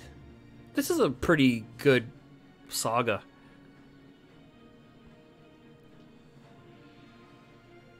If you can cram this into like an Azurus flying deck. Just shove that right in there.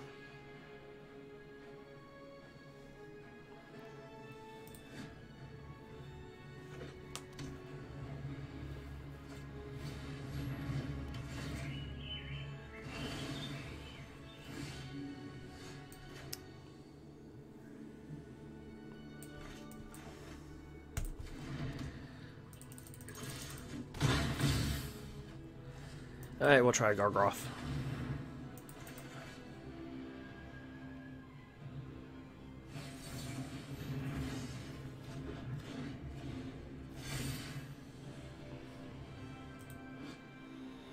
And this turns out to be a massive reprint for blue. Disdainful Stroke.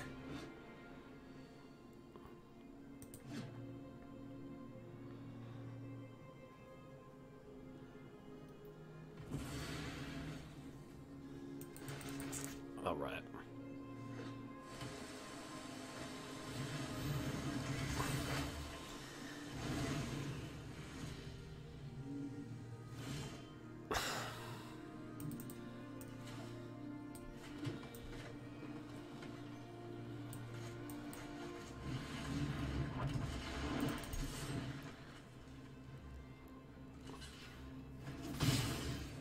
All right. And I should have played this, because if he plays with Extinction Event, he can just wipe the board. Or Mirror Maid. To double Elspeth Conquer's death.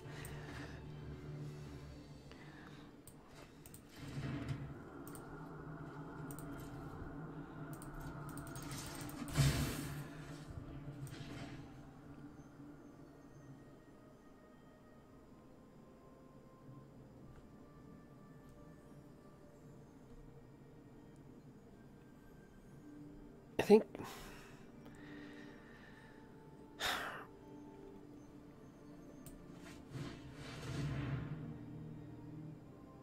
Doom Foretold, Disdainful Stroke, great. All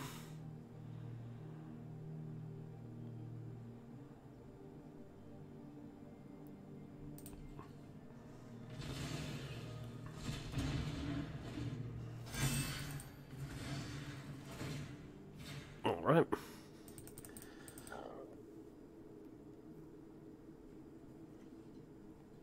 I guess that's why he's got green.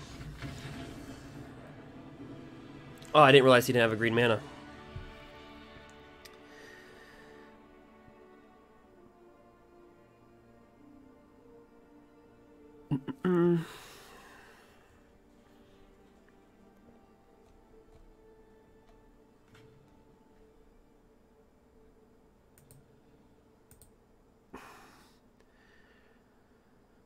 Wreck that disgusting control player. Yeah, he added green for binding control. Just another kill spell. It's a good card, but I don't splash. Well, in here, I can't say anything. I'm splashing black in a Gruul deck, so I guess it would make sense that Esper Control splashes green. Welcome to Standard 2021. Gruul becomes Jund. Esper Control becomes 4 colors. And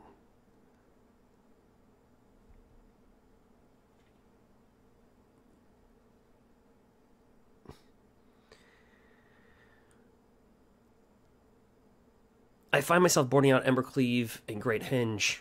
As you can see in that match, it was... You don't get good creature value. I feel like in my videos, the word creature value is going to be used like 1,000 times.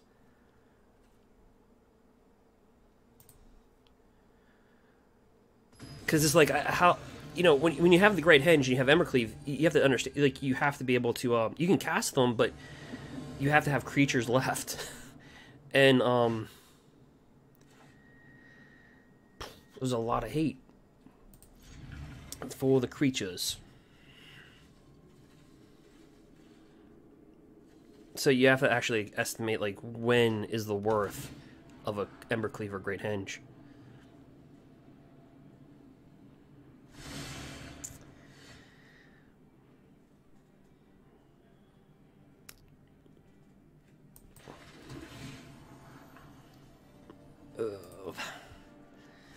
So, like, we'll drop this for a force, probably, because its creature value is really low, because he'll just kill it, more than likely. Usually, what we'd want to do is cast this, so we can get a turn 3, like, Questing Beast, or, like, Toski. But what do you think the odds of this living is? Pretty low.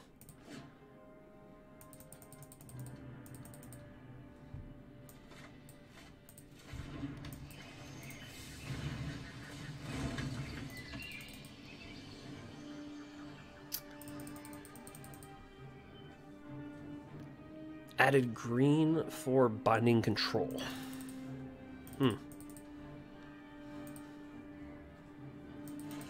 Or something else.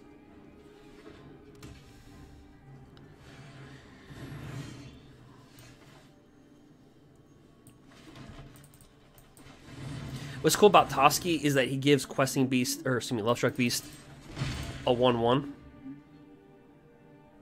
Which is always nice. And is indestructible, so.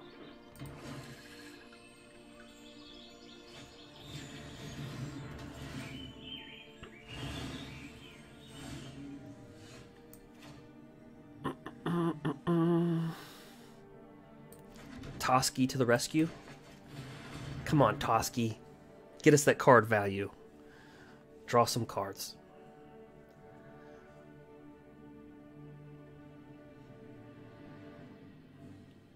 Dun, dun, dun, dun, dun.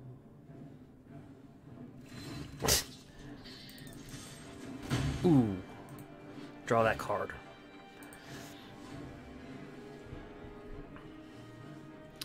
So, like, in these matchups, I think Toski's better than Embercleave or the Great Henge.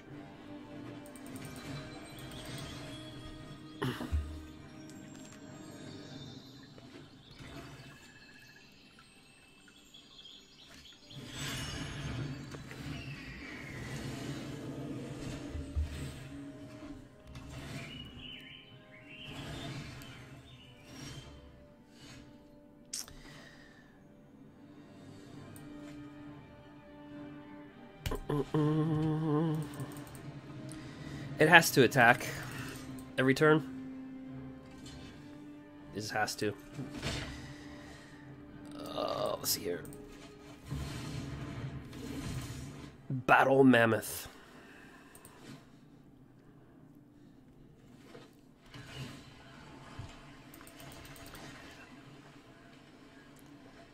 I never thought Gruul would have to be played this way.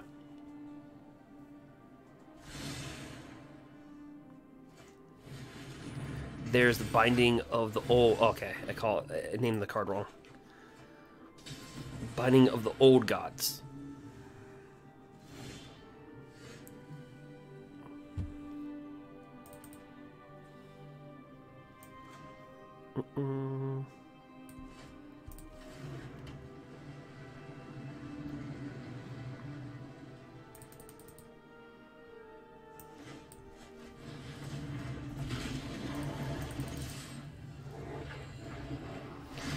The only thing with that attack, so we're going to draw a card.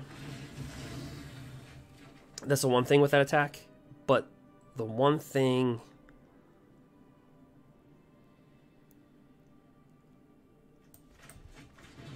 we don't want to see is Extinction Event would suck.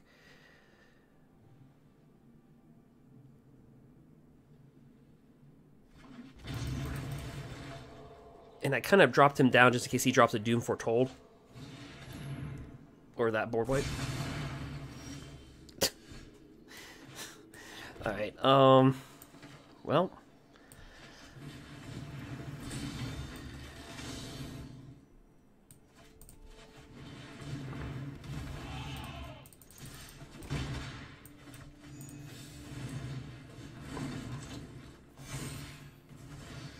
So, what would escape or foretell? Maybe like a Doomscar. Yep. Dang it. I didn't want it to be right.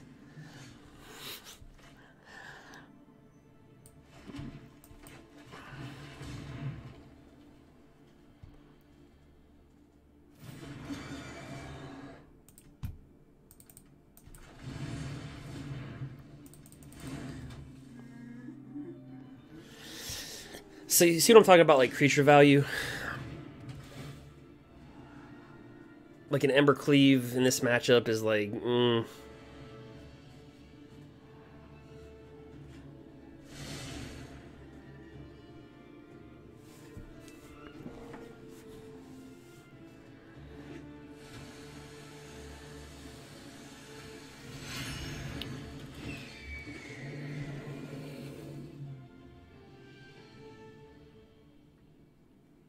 I suppose he could just flicker these both and use the glass casket on the Garruk Harbinger.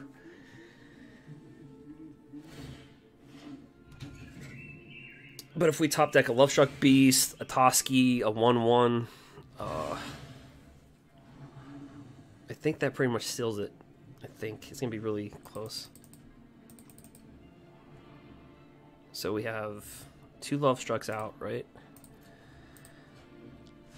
1 Toski and 3 1/1s and a land.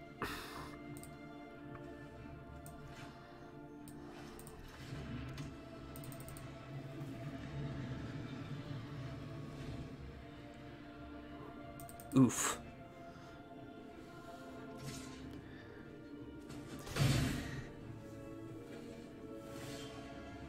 What do you have?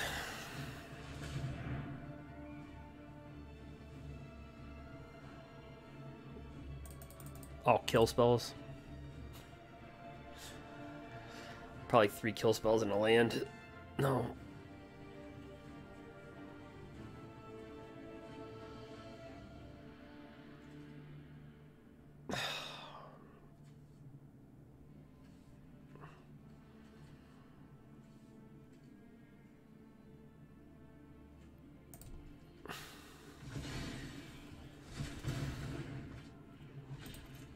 If we just had a 1/1.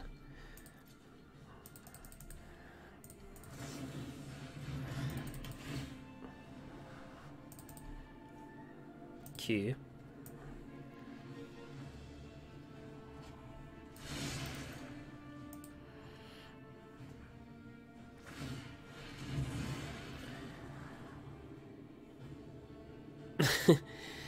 I took them out. I don't have edge walls in here.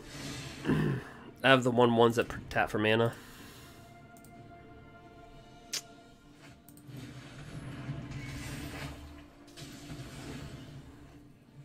So we can get like Elder Gargoth out faster. Just anything, Blessing Beast. Oh, yes. Love struck beat. Alright, well.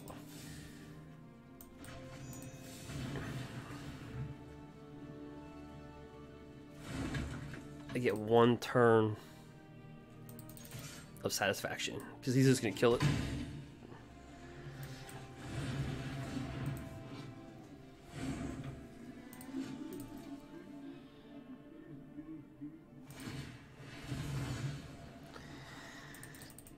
It's 2021. Who plays with creatures in Standard?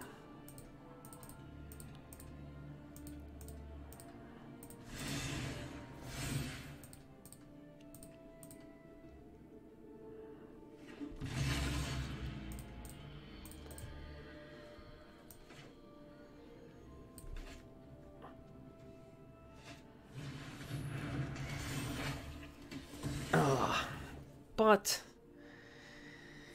he's risk it, no biscuit, man. He's like, I do not respect your Lovestruck Beast. I do not trust your top deck. He's like, I do not have faith that you're going to get a 1/1. I am just going to pound you with Yorion. Oh, well, he's got his things. Board wipes help. Key. I can't even bluff and pretend like I have something in my hand. Yo. Yeah, Bone Crusher.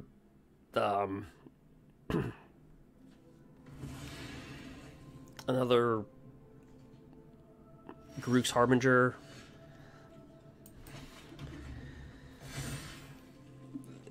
It's making us look like we're a ramp deck. We are not ramp. We do have 32 creatures in the deck.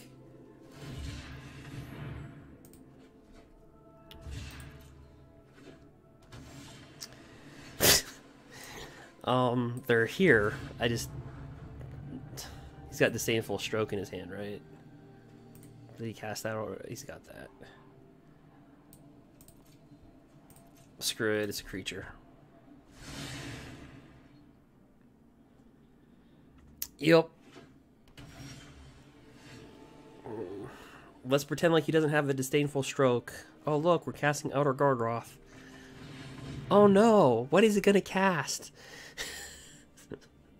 1 colorless, 1 blue, Disdainful Stroke, you. Oh no, we didn't see that coming.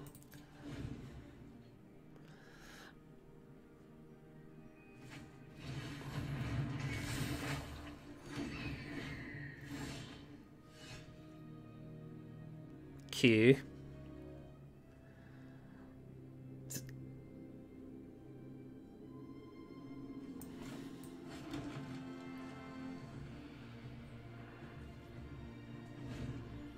If you ever have like a professor or like a teacher or something like that that tells you defy math, like defy math, show them footage of this game.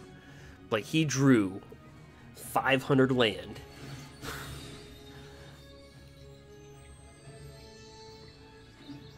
That would be a good website, Defy Math.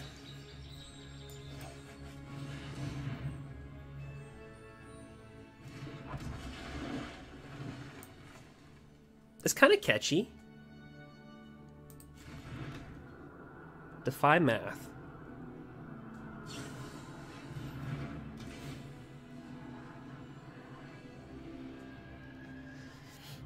They just have like endless games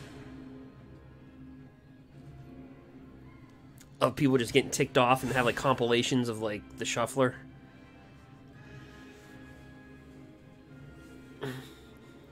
DefyMath.com.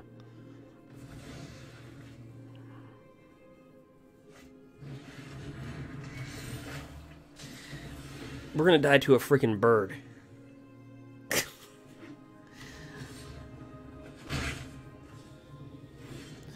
Right? Drew 500 land. Yeah. Will he survive? We have no clue. But let's face it.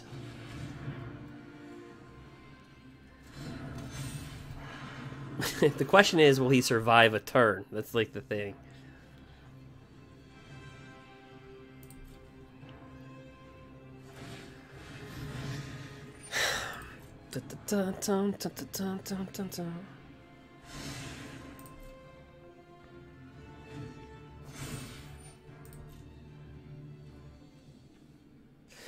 So 1, 2, 3, 7, 10, 11, 12, 13, 14. 14 mana.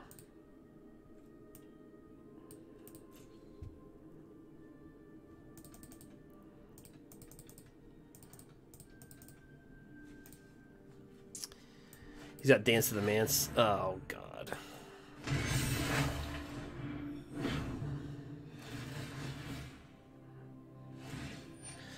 Well, that is a good game. But I'm going to kill your bird. Key. You know what? I don't like that either.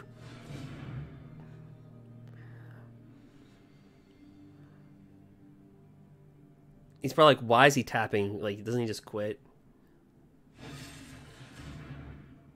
Well, that was rude.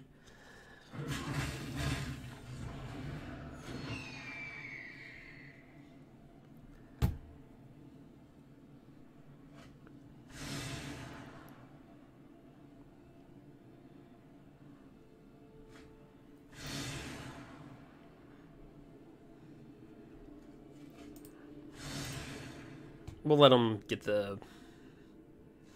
Oh, it's my turn. You know what?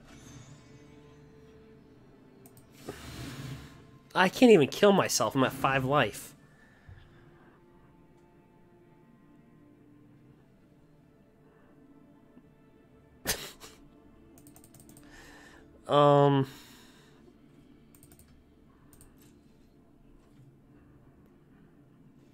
Key. All right, man. Hey, take it easy. Have a good one, man. I think I'm getting off after this one. So, but yeah, have a good one though, Dark. Oh, how's everything going for you though? With your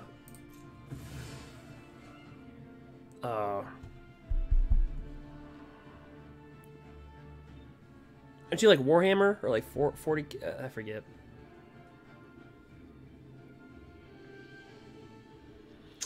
We're gonna die. GG. Game. Death to us all.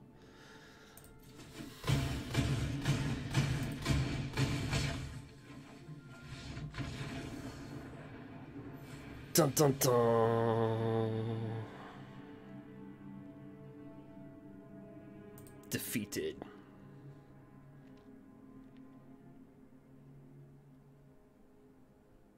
Oh, Warcraft.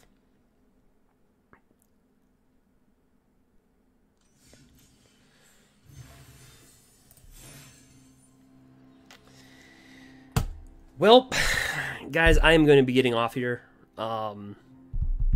Mythic Gruul. It'll get you here. I'm not sure how far it'll take you, but it will.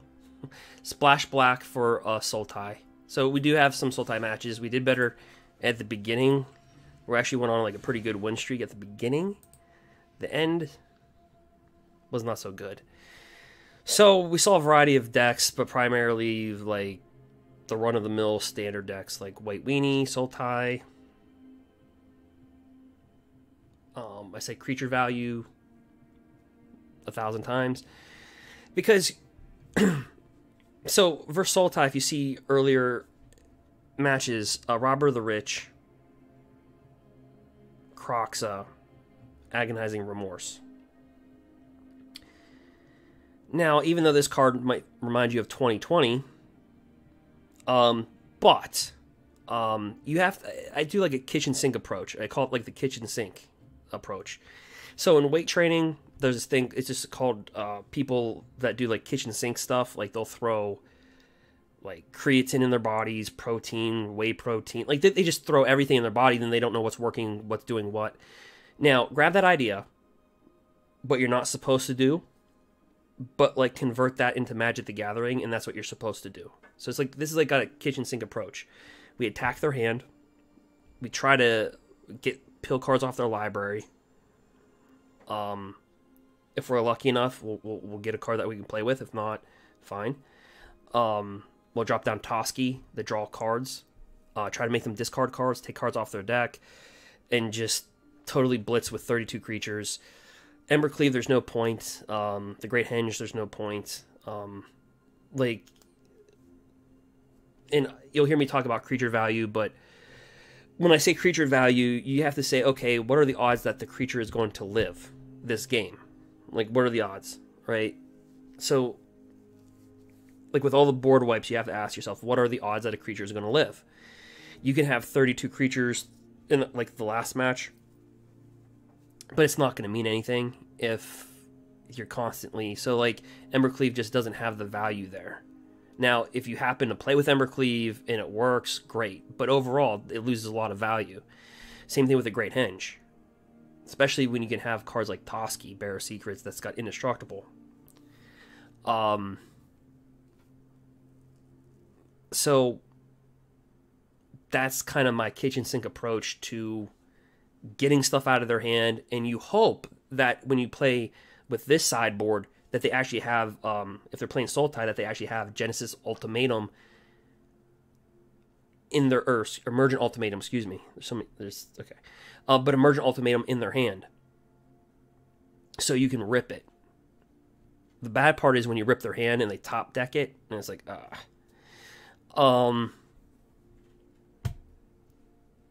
But we do have to respect that there are creatures in the format.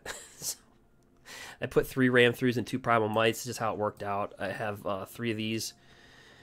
So indirectly, we have 24 mana in the or we have 31 mana in the deck. There's 24 here, but indirectly, there's 4 off this and 3 off this. So 31 technically. Shuffler might disagree with you on that, but technically there's 31 lands in the deck. And that allows us to really go mid-range, right? It allows us to have enough to go mid-range pretty much all the time. A lot of value off our creatures. Our creatures are always doing something.